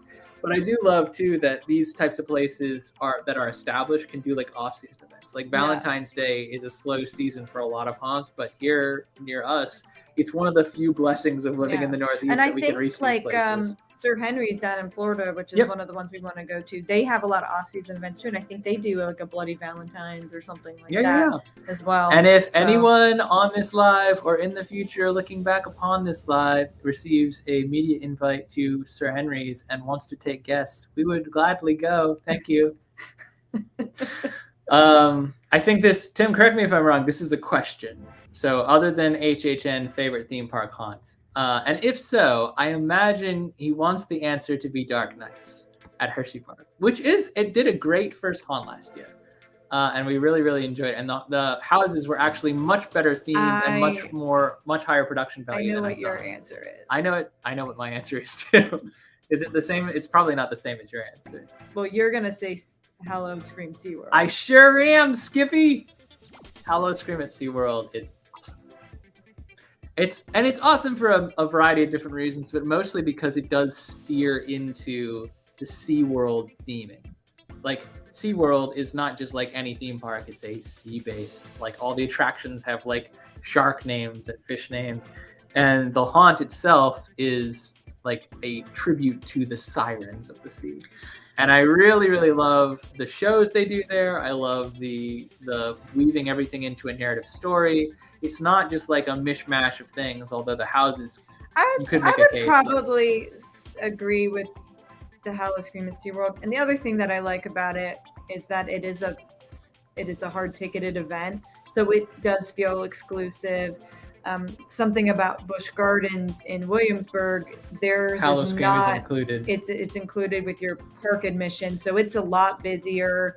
Well, it starts busier because you will have families that don't know any better and don't realize that at 6 p.m. things are going to flip a switch and Hello Scream is going to become like more intense, and so like you'll see families getting chased out. I kind of like the hard ticketed event, and I think it makes it kind of more exclusive. It's more money, but it's worth it. I think it's worth it. I mean, I do, but I do love the Busch Gardens Hello Scream. It'd be fun to check out Tampa's one day if we ever make it out there. And Halloween Horror Nights too. We love Halloween Horror Nights, but Halloween Horror Nights is a very different vibe. Yeah. Like it's a very. I think that SeaWorld's is more like. I don't know how to like verbalize this, but imagine yourself sifting through a mysterious swamp or a bog and like not knowing what's around the corner. Charm. That's the vibe at SeaWorld's Hello Scream, and I prefer that. Halloween Horror Nights in Universal is like rave, pumping, and they had the burlesque show twice in a row. So like I think it's fair to say that it's a more like adult experience too, although there's stuff at SeaWorld too that could be considered adult. So I think SeaWorld is my like ideal theme park haunt. But I will say like every haunt we've been to, every theme park haunt we've been to, which includes Hershey Park, Busch Gardens, SeaWorld, Halloween Horror Nights, like every haunt we go to at a theme park is good. I don't think we've been to a bad one yet. Now we haven't been to many. And shout out to Knoebels too. Theirs is definitely very family friendly, but I think they do a great spooky season event too. Now we're into the more of the funny weird questions. Favorite TV show to rewatch? I liked this question. I don't know who asked it, but this is definitely a way to get to know me. This is Katie's. This, if you don't recognize the image, if you know. It is Avatar: The Last Airbender. It is not to be confused with anything else called Avatar. This is the Avatar, and this is one of my favorite shows I've ever watched, and that shows, not just animated shows. One of my favorite shows I've ever watched. It started coming out, I think, in like 2007-ish, and I think it wrapped by 2010. I'm not sure. Those dates might be slightly off. It might be 2006 and 2009. And I definitely watched it on TV as like a, adolescent, but it wasn't until I was in high school, early college, that I actually found all of it on like a website with streaming like Chinese subtitles. It was literally like definitely not. Remember when streaming was illegal to do? Yeah, it was definitely like torrented, and I watched the whole thing beginning to end and have been obsessed ever since. I love this show. It's beautifully animated, awesome music, the characters, the humor.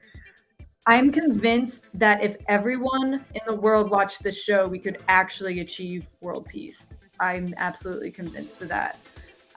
So I highly recommend it. I love rewatching it. I learn things every time I notice things. It's a very much a comfort show for me. I believe it's all on Paramount Plus. It is on Paramount Plus, and it was on Netflix at some point. But yeah, highly recommend. If you never finished it all the way through when it was coming out on Nickelodeon, It's worth going back to. definitely go back. Go back and watch it all.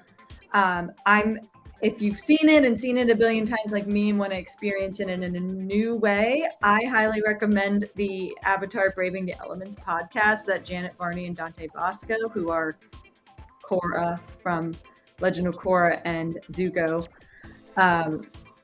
This is Christina, you would actually really like it. Yeah, they do. This is right up They your do alley. a podcast recapping like every single episode, so it's a really nice way to revisit the show. And they talk to a lot of famous people that you'll recognize who are also big Avatar nerds. Anyway, I could probably do a whole live stream on this. I know Kaylee from Fantastic Fandoms loves this show too because we've talked a lot about it. Yeah, I love this show. Watch it. It is a kids show. It's rated like like Y7 or Y11 or whatever. So if you've got kids or nieces and nephews and you want to watch something with them, watch. For you. I did watch Legend of Korra. I love Legend of Korra too. I haven't watched it as much as I've watched Avatar, but I still loved it, and I am excited for what the Avatar Studios is coming out with over the next few years. They've got like comics and more movies and stuff to come out. I will tell you this though, not excited about whatever Netflix is doing live action wise. It's been done and not well. No, I don't acknowledge the M. Night Shyamalan movie. That was garbage. But Netflix is coming out with I think a live action TV series. And I have no confidence in it because the original creators left it, and I have no confidence in it. If it's good, fine, but I have no confidence in it. Go, and honestly, with the way Netflix is going these days, by the time that show comes out, we might not even have a Netflix account anymore. Oh yeah, that's a whole other thing. So anyway, I'll stop rambling about Avatar. It's the greatest. You should watch it. In summary, it's the greatest. It's the greatest. My pick. Very different vibe. Also animated, but very different vibe. I can't explain it, guys. I really can't. This was like I was sitting here on the couch, like, what's my answer to this? And Katie was like, "It's American Dad." What are you, dumb? And I was like, "It is American Dad." I have seen every episode of American Dad 1,000 times. If you start an American Dad quote at me, I will finish it without a second thought. It's programmed into my head.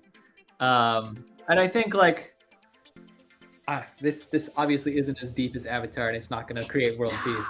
But it is like it starts as very like, I mean, in the early seasons, it started as very like kind of. It's probably the same guy who made Family Guy if you're unfamiliar. But I started the early seasons thinking, this is all right. It's really just kind of trying to steal stuff from Family Guy and maybe do a spinoff. It kind of came into its own in like season 4, season 5, and you really kind of you start to appreciate the characters for who they are independently. And yes, I agree. Roger the Alien is the best. He's growing on me. He really bothered me. I can't get Katie to like American Dad. She's seen like a couple random episodes. I have liked some jokes in American Dad. There are a couple. But sometimes they'll show That's me. the thing. It's like, you know what makes it so rewatchable to me is that it's so inherently relatable. Like they'll just say stuff that I've been thinking for years, but no one has ever verbalized to me or around me, and I'm just like, yeah, that's great. Sometimes I do that. So yeah, they're good at that. I don't know. I can't really justify it. I love it. It's funny. Also, Christina's are Star Trek and the X-Men. Oh, like X-Men 90s? Like the original X-Men animated? Or X-Men Evolution, which is great. Yeah, we'll get to Star Trek. Yeah, Don't worry. we actually do It's talk actually about Star coming Trek. up. Yep. And this is our shared Yeah. one. This is our This shared, is one like, that we watch once a year every year. yeah. You can't love haunts without loving The Haunting of Hill House.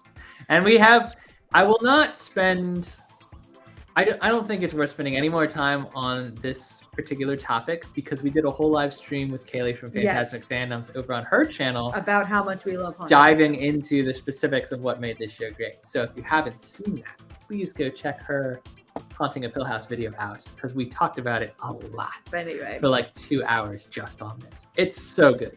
So good. It's like a beautiful story. Everything, honestly, like if you love spooky stuff or even just like enjoy a really good narrative and can tolerate spooky stuff, Mike Flanagan is one of the greatest directors of our time. Everything he touches turns to gold. I cannot pick a single project that Mike Flanagan has produced where I'm like, it was okay. They're all great.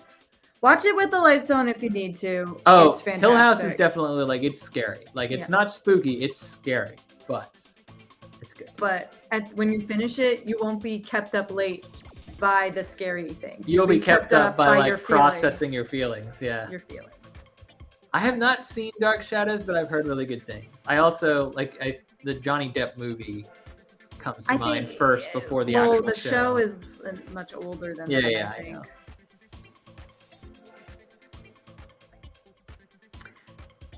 I'm gonna leave that one there. I didn't find it predictable. There are some things that like you can kind of see where it's going, but also like there are some things that you absolutely could not have predicted without skipping ahead. I don't believe you. But I love that. Oh, I believe. Some people have good intuition. I do not always have good intuition. I just enjoy the ride. Also, Supernatural, I was a diehard fan for 5 seasons. And I think I've actually mentioned this on the live streams before, although I can't remember when. They were meant to have 5 seasons, guys. Supernatural was pitched as a 5-season show. On the last day of production in their 5th season, they were approached by CW execs who said, "You've been picked up for 3 more seasons." And they were like, "But we don't have 3 more seasons. We literally wrote story. An ending. Like we built to this moment. We wrote an ending to the entire story. And you're telling us we have to go for 3 more years." Okay. And so then they went for like 7 more years. So I just stop at season 5. I did watch past, but like I hate everything. If you love Supernatural, good for you. It's a fun show. It is really fun. I did enjoy it when I watched. The first 5 seasons I watched. There are people in my family who would support that notion, but I do not agree. Yeah, you never picked it back up again. No, I watch random stuff. But we never picked it back up again together because I think your intention was for us to catch up. So that we could watch keep live. Watching the rest of it, and then you never kind of wanted to, and I was lost interest. I liked it. I lost interest. Anyway, all of this to say, Hill House is great. And it's 1 season. It's 1 season, and you're done. 13 episodes. That's it. Commit 13 hours of your life. You will not be sorry. Yeah. Favorite movie genre. We cannot spend a ton of time talking about this. But I want to talk more about Avatar. You will go into depth in ways that you cannot afford to. So, the simple answer is we have more than one. These are all pictures of movies that are coming out or have come out in 2023. We enjoyed Megan a lot. Not for being like a super scary movie, but for being like a fun, thriller-esque movie. Scream, I've been a fan of the entire franchise since basically day 1, seeing the first one. And we are devastated that Neve Campbell won't be in the newest one, but super excited for Kirby to come back. If you're familiar with the franchise, this means something to you. If not, then just go watch the first 3 at least. They're really good. Yeah. And then the middle one is Evil Dead. I'm not that into Evil Dead, the new ones, but there's the old ones. I mean, this image is to represent horror movies. Just like the whole conglomerate, we tend to prefer, we're not huge gore fans. We're big on supernatural ghost stories. Like that's why Hill House suit us perfectly. Yeah. And we can tolerate gore for a good story. Like, don't get me wrong. It's not like we won't watch something like, I mean, Scream has its moments, to be honest. Yeah. But like Saw and Texas Chainsaw and I've seen them. They're just not. They're just not what we're stuff. after. Oh, the Terrifiers too. The Terrifier is way too deep. Way too deep into gore for me. I have seen like the new Hellraiser, and I found that one really hard to watch because I'm just not a gore fan. But narratively, I think it was worth watching. So if you're a horror fan, I don't recommend it at all if you're not a horror fan. It's too intense. But if you are a horror fan, I think it's worth giving a chance. Silent Hill, I own. Believe it or not, I like the second one fine. 3 Silent Hill? There's only 2, dear.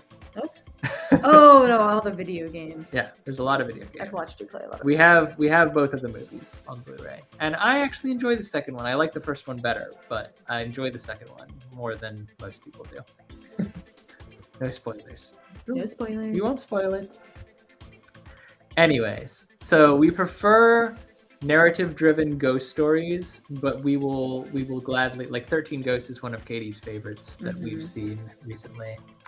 But yeah, that's one genre we like. Action, adventure, fantasy is another one. This looks like one image. It's actually 2. That's Jurassic World on the left and Jumanji on the right. So we'll enjoy a good like action comedy. We watched Shotgun Wedding the other day on Amazon Prime. Thought it was pretty good. Weren't sure about it, but it was pretty good. It was pretty funny. It was pretty funny. So this is rom-coms. I like rom-coms.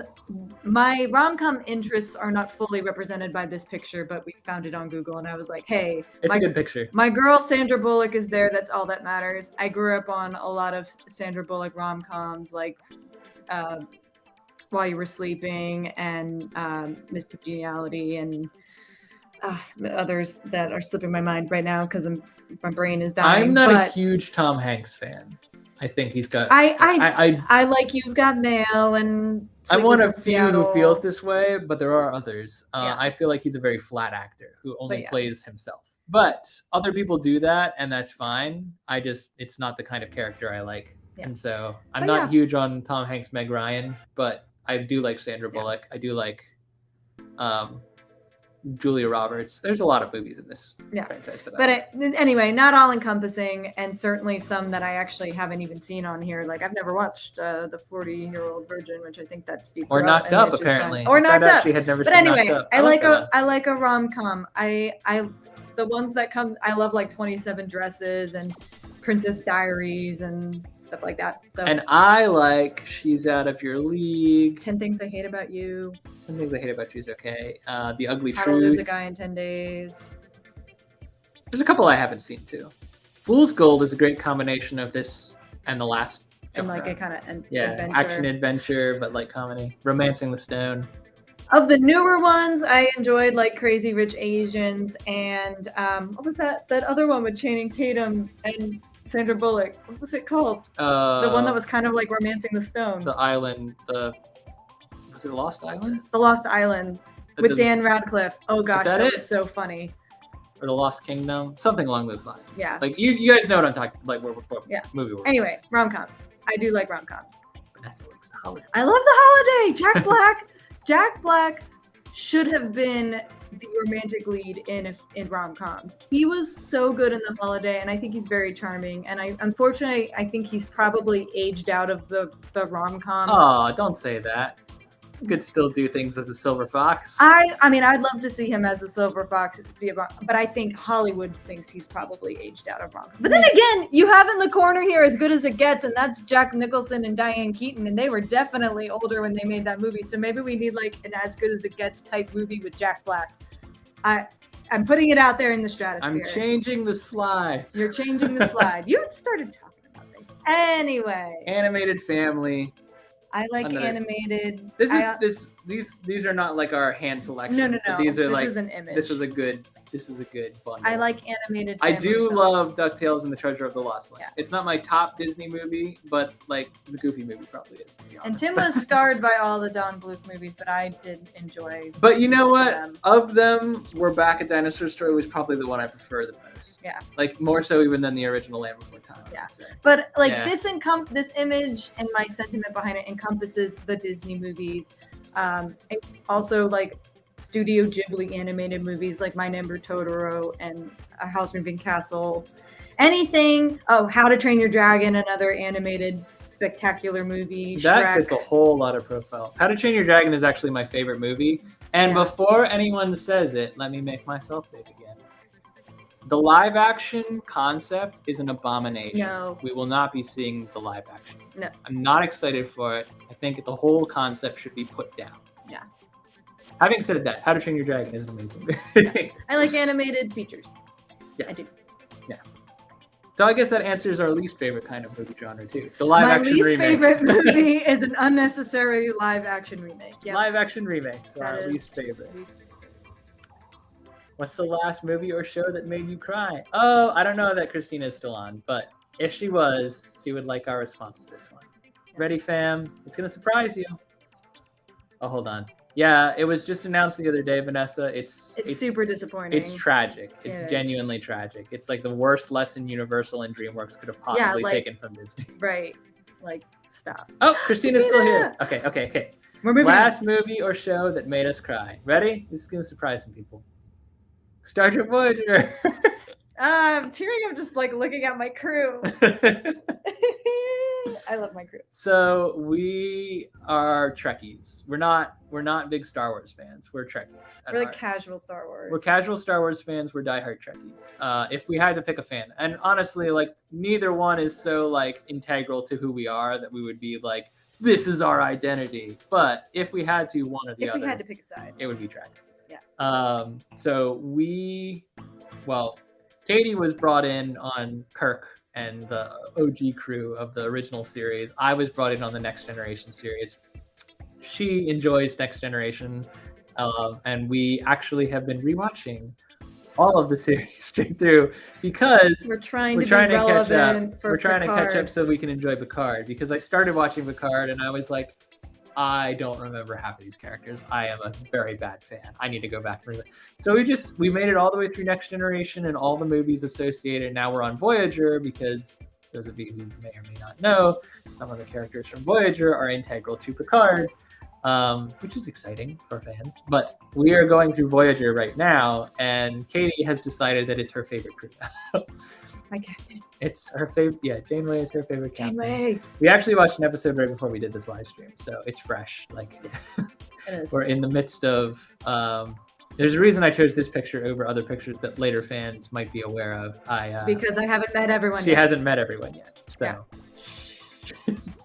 But we are in season 3, so we're coming up on a big turning point for the show. Yeah. There's a lot of really powerful emotional moments in Star Trek that I think people kind of just write off because it's nerd stuff. Yeah. And it's nerd stuff, but it's the kind of like emotional, gripping nerd story that really, like, it's no wonder that it captivates people. Episodes end and you're just like, ooh, I'm slightly uncomfortable because Yeah, it you wasn't think about it it for a wasn't while. complete resolution, but you're still thinking about it. Yes. I'm glad Christina was still here so we could talk about Star Trek for a second. I think Star Trek can change the world too. I mean, I think there's a lot of things that could, but I think I have spoiled myself on some of Picard. I didn't mean to, but I couldn't help myself. So I know some, but I'm trying to convince myself not to spoil myself on other things, because I really like. I just like, I get so hyped for Borg storylines. Sometimes I can't stay away. But we're excited. We're in the middle of season 3. so you're ahead of us. Season 7 is the last one. So Wait, you're we're almost in done. We're in season 3. Anyways, if you guys haven't given Star Trek a shot, give Star Trek a shot. It's all on Paramount Plus if you have Paramount Plus. If not, a lot of it, sadly not Voyager, is available on Blu-ray or other streaming services. If y'all start watching Voyager, maybe they'll be convinced to release it to Blu-ray. Change the world. World peace. All right. This, I think, is our last question. Let me see. Oh. Yeah. This is our last one. We were, Tim had asked us what our favorite Hershey Park memory was earlier. Oh, yeah. Okay, so let's answer that first, because this is a good wrap point. Do you want to do yours first? Because it might be different. Yeah, it's probably different. So just to recap, earlier on Storming Thrills, Tim had asked us what our favorite memory from Hershey Park was. I'm going to go back to actually before even going with Tim, when I went there for the first time with my friend who chose me as like her companion for her birthday. And I was like 11 or 12 years old and still scared of roller coasters. And she picked me, but I was like, oh my gosh, I can't let her down. I'm going to have to get on these roller coasters. And she chose like, I think we did Trailblazer first, and I was like, oh, that was fine. And then I got on Great Bear, and I was like, this goes upside down. This is the big leagues. I got on Great Bear. I loved it so much, and that was when my love of roller coasters was born. And I felt the same way about them since. So thank you to that friend. Her name is Sarah. Hope you're well. We were elementary school friends, so I haven't really talked to her. But yeah, she got me on my first roller coaster, big kid roller coaster, and it was at Hershey Park. Great Bear. Still one of my favorite rides. I think my favorite is probably the day there. Hershey Park is very special to us because it's officially our home park now. I'm declaring it thus. We live fairly close to it, so anytime someone is visiting or someone is looking for something to do in our area, we say, well, if you meet us at our apartment, we'll drive you to Hershey Park. It's only an hour or so. Hour and 20 minutes, but you don't tell them about the 20 minutes.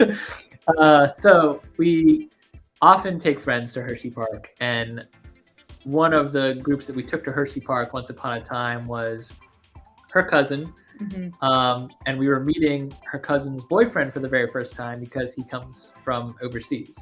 So he's rarely up in the area. We don't really know what his roller coaster enthusiasm level is, like whether or not he is willing to get on. So we had the cousin ask, like, are you willing to get on roller coasters, or is this going to be like, we shouldn't spend the money? And he said, I'm not a chicken, if that's what you're asking. I am no chicken. I am no chicken. So, and he's a strapping Swedish lad. So I'm imagining it coming out as, I am no chicken. So we go out there and we're taking the roller coasters in like ascending order. So we start on stuff that's small, but honestly doesn't back up quite as much in the early portions of the day. Keep in mind, Candemonium's not built at this point. It's not built. So our tallest, highest, fastest roller coaster in the park at the time is Sky Rush. And we have mixed feelings on Sky Rush as a whole because we find the experience very intense, which some people really like. I don't hate it, but it's not like my favorite experience. The thing of it is, on Sky Rush, you accelerate up the lift hill to some extent because it's a hydraulic chain. Like not a chain. It's a hydraulic push that climbs you up the hill at an accelerated speed. So you really don't have a ton of time to think about what you're going to do at the top or what it's going to look like going down. You mostly think, wow, this is going really fast. I hope I don't die. And when you reach the top, your body just does what it does as you go down. So we're going down Sky Rush, say 201 foot coaster, I think. Yeah. It's a hypercoaster. And we reach the top, and they're 4 across. So we filled out a row. Katie, me. No, is it me, Katie, cousin, boyfriend. Cousin, boyfriend. Yeah. And we're heading down the hill, and the cousin suddenly decides that she is loving life and decides to be free as a bird like this. Sticks out her arms. And what she does, and I swear to you, it's in the ride photo. She whacks her boyfriend smack in the face. So the ride photo is like, her, here, you do the spread. And the guy's like, and like she put her hands out without intending to smack. Yeah, but when you're going down that fast, the force sent her hand back. And it was just 212 feet. 212 feet. Okay, so it's a little taller than that. 215 is Candemonium. So Sky Rush is now 3 feet shorter than the tallest in the park, but it is easily the most intense coaster in the park. And I also have another favorite moment on Sky Rush, come to think of it, where I thought that was what you were going to talk about first. Well, it's back and forth between those two. They're two good ones. Also, Sky Rush. One of my friends who had told me many, many times that she was a big roller coaster lover, maybe not to go as far as an enthusiast, doesn't keep track of the coasters or know the manufacturers or anything, but she does enjoy a good thrill ride. So she's been to Cedar Point, right? If you're familiar with Cedar Point, you know that they have Millennium Force, which is a giga coaster. It goes much higher, much faster. It's a whole 100 feet taller than Sky Rush or Candemonium at Hershey Park. So I'm thinking this girl can handle anything. So we get on Skyrush, we strap in. The restraints, by the way, are not comfortable in Skyrush. We've talked about this before. We're strapped into these uncomfortable restraints. They've done final check, and we're getting ready to go. And she says, well, whatever will happen, will happen. And I look to her, and I'm like, you'll be fine. You've done Millennium Force. She looks to me with panic in her eyes and goes, I passed out on Millennium Force. I missed the entire ride. And I said, oh, this is going to be really intense for you then. And I'm saying this on the way up the lift hill. So and it's already too late. That's the last thing I said before we dropped. And it's just a straight line of profanity all the way down the first drop. And when we pull into the station, she goes,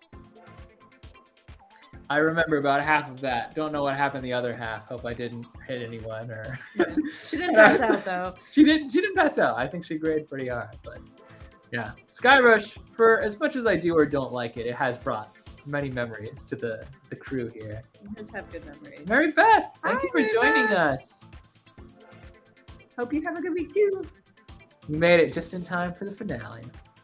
All right, we've been going for 2 hours. Anyone who stuck it out, bless you. We have one more question to answer, and we don't honestly have the best answer for it probably, but this is what we came up with. So the question was, what's your 10-year plan for YouTube? And to harken back to the beginning and what we were talking about at the start of the live stream, we didn't really have a plan when we started. We don't really have a plan now. We still don't have a plan. We don't really, like every year, every video we do, we learn something new, we try something different. If you had told me, we're coming up on our 3rd year of vlogging. Actually, yeah, 3rd year. Yeah, June 2023. June 2023, yeah, from 2020. So, well, we'll be into our 4th year. Yeah, we'll be into our 4th year, yeah. So, our 3rd anniversary is coming up. If you told me 3 years ago that eventually we would be invited places as media, that we would be approached as people who have made an impact on people's lives. At Field of Screams the other day, we were approached a couple times by people who said, like, we only came here because we saw your video and it was really fun. And that I cannot begin to tell you how that impacts me emotionally, because I think we're just 2 dumb kids that are out with the camera on a stick, and we shoot what we shoot, and sometimes people like it and sometimes people don't. But to know that we've impacted people is just like, it's the coolest feeling in the world. And sorry, in a positive way, not that we've ruined people's lives, but like to know that we have made an impact on people and have brought people together. And also, like, the people that are in this chat right now, the people that we connected with through live streams, through being YouTubers, whether you've known us for a year, whether you've known us for 6 months, whether you learned about us yesterday, or whether you knew about us 3 years ago when we started. Like, we never expected to build a community with our channel. We never expected to make friends who were other YouTubers. It was just something we wanted to do to see what would happen, and all of this happened. So I think you said, like... Well, I said, like, if we wanted to summarize it, like, our plan is to keep going until it's not fun anymore. Yeah. And if that's 10 years from now or less, or YouTube is still a thing, I don't know. We don't really have a plan.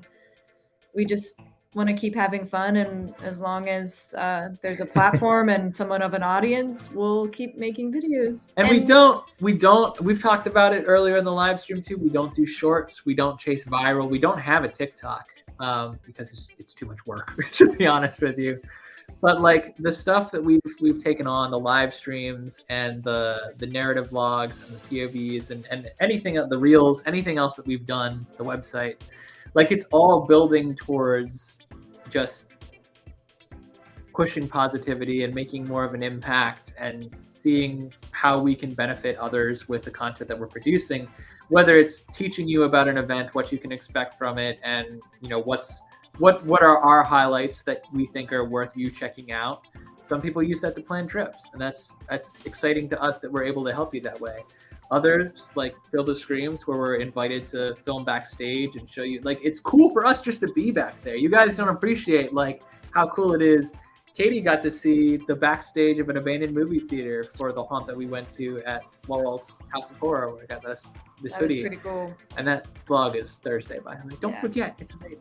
I got to like scratch that itch of being like an urban explorer a little bit. Yeah, it's It was cool. without actually having to trespassing violate. on property, because I can't do that.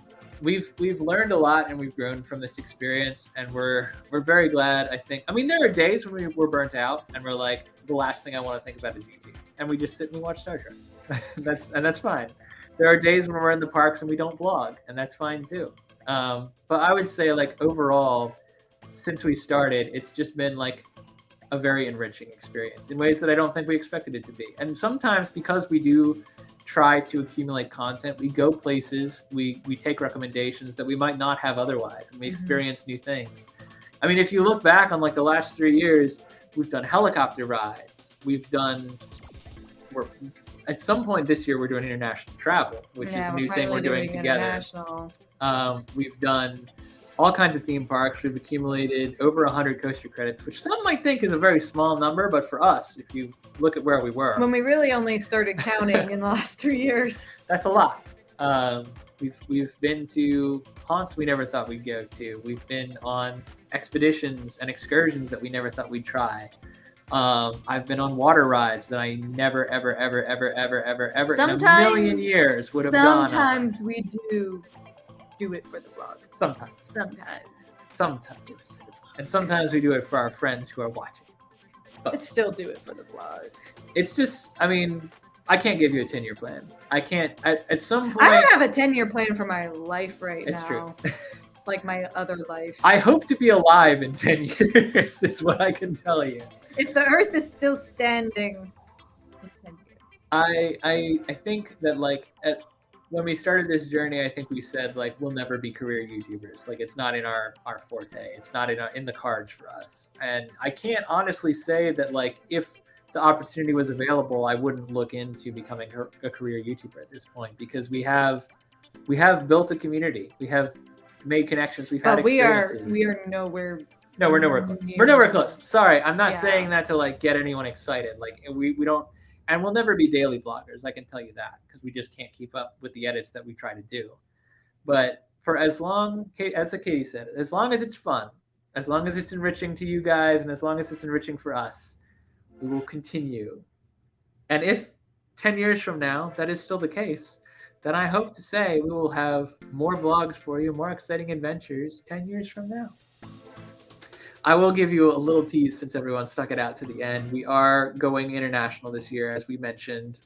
We are trying, based on like just looking at the next, let's say 3 years, and what's feasible. We are trying to do one long international trip each year, and we're trying to do a couple domestic trips each year.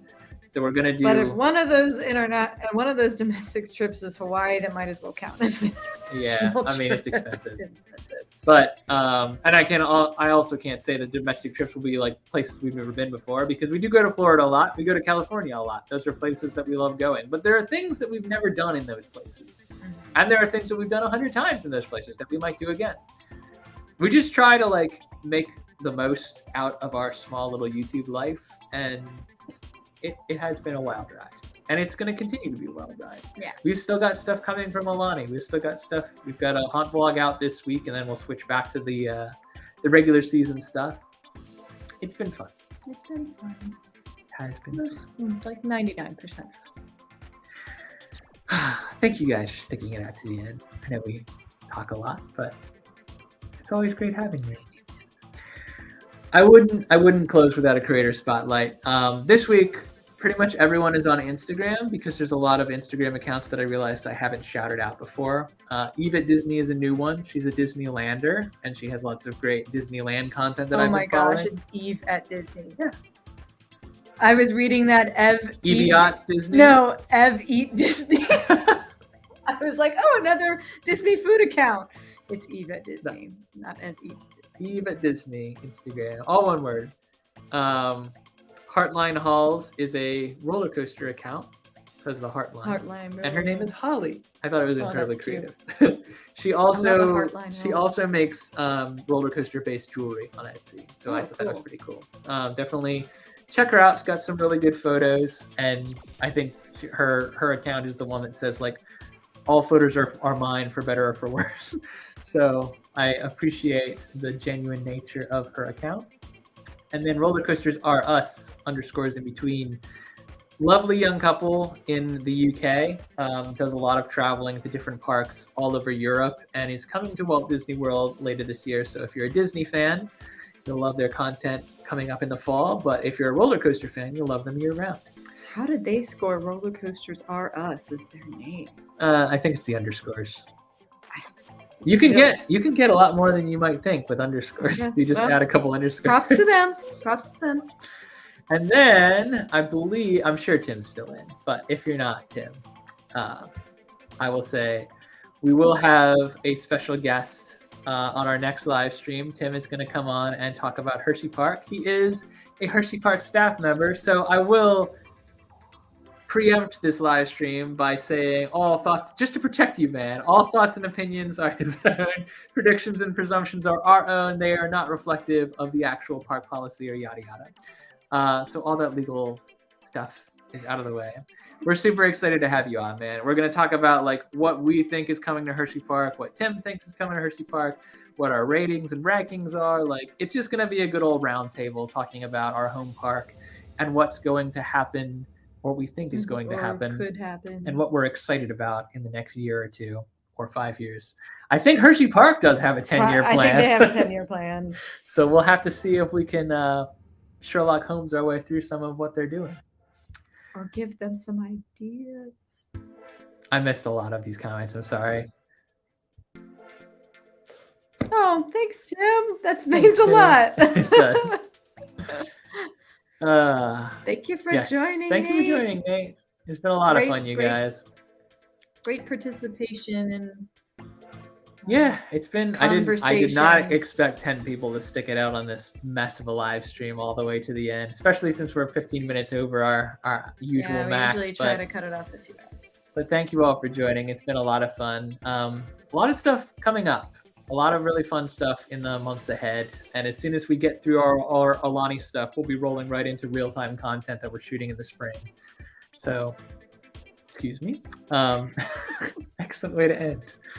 But we are excited about everything that lies ahead, and we're super excited to have been at this for almost 3 years.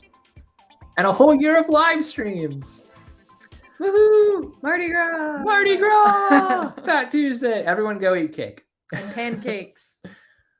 Until next time, guys, I'm Tim. I'm Katie. And every day is a new adventure. We'll see you again soon. Bye!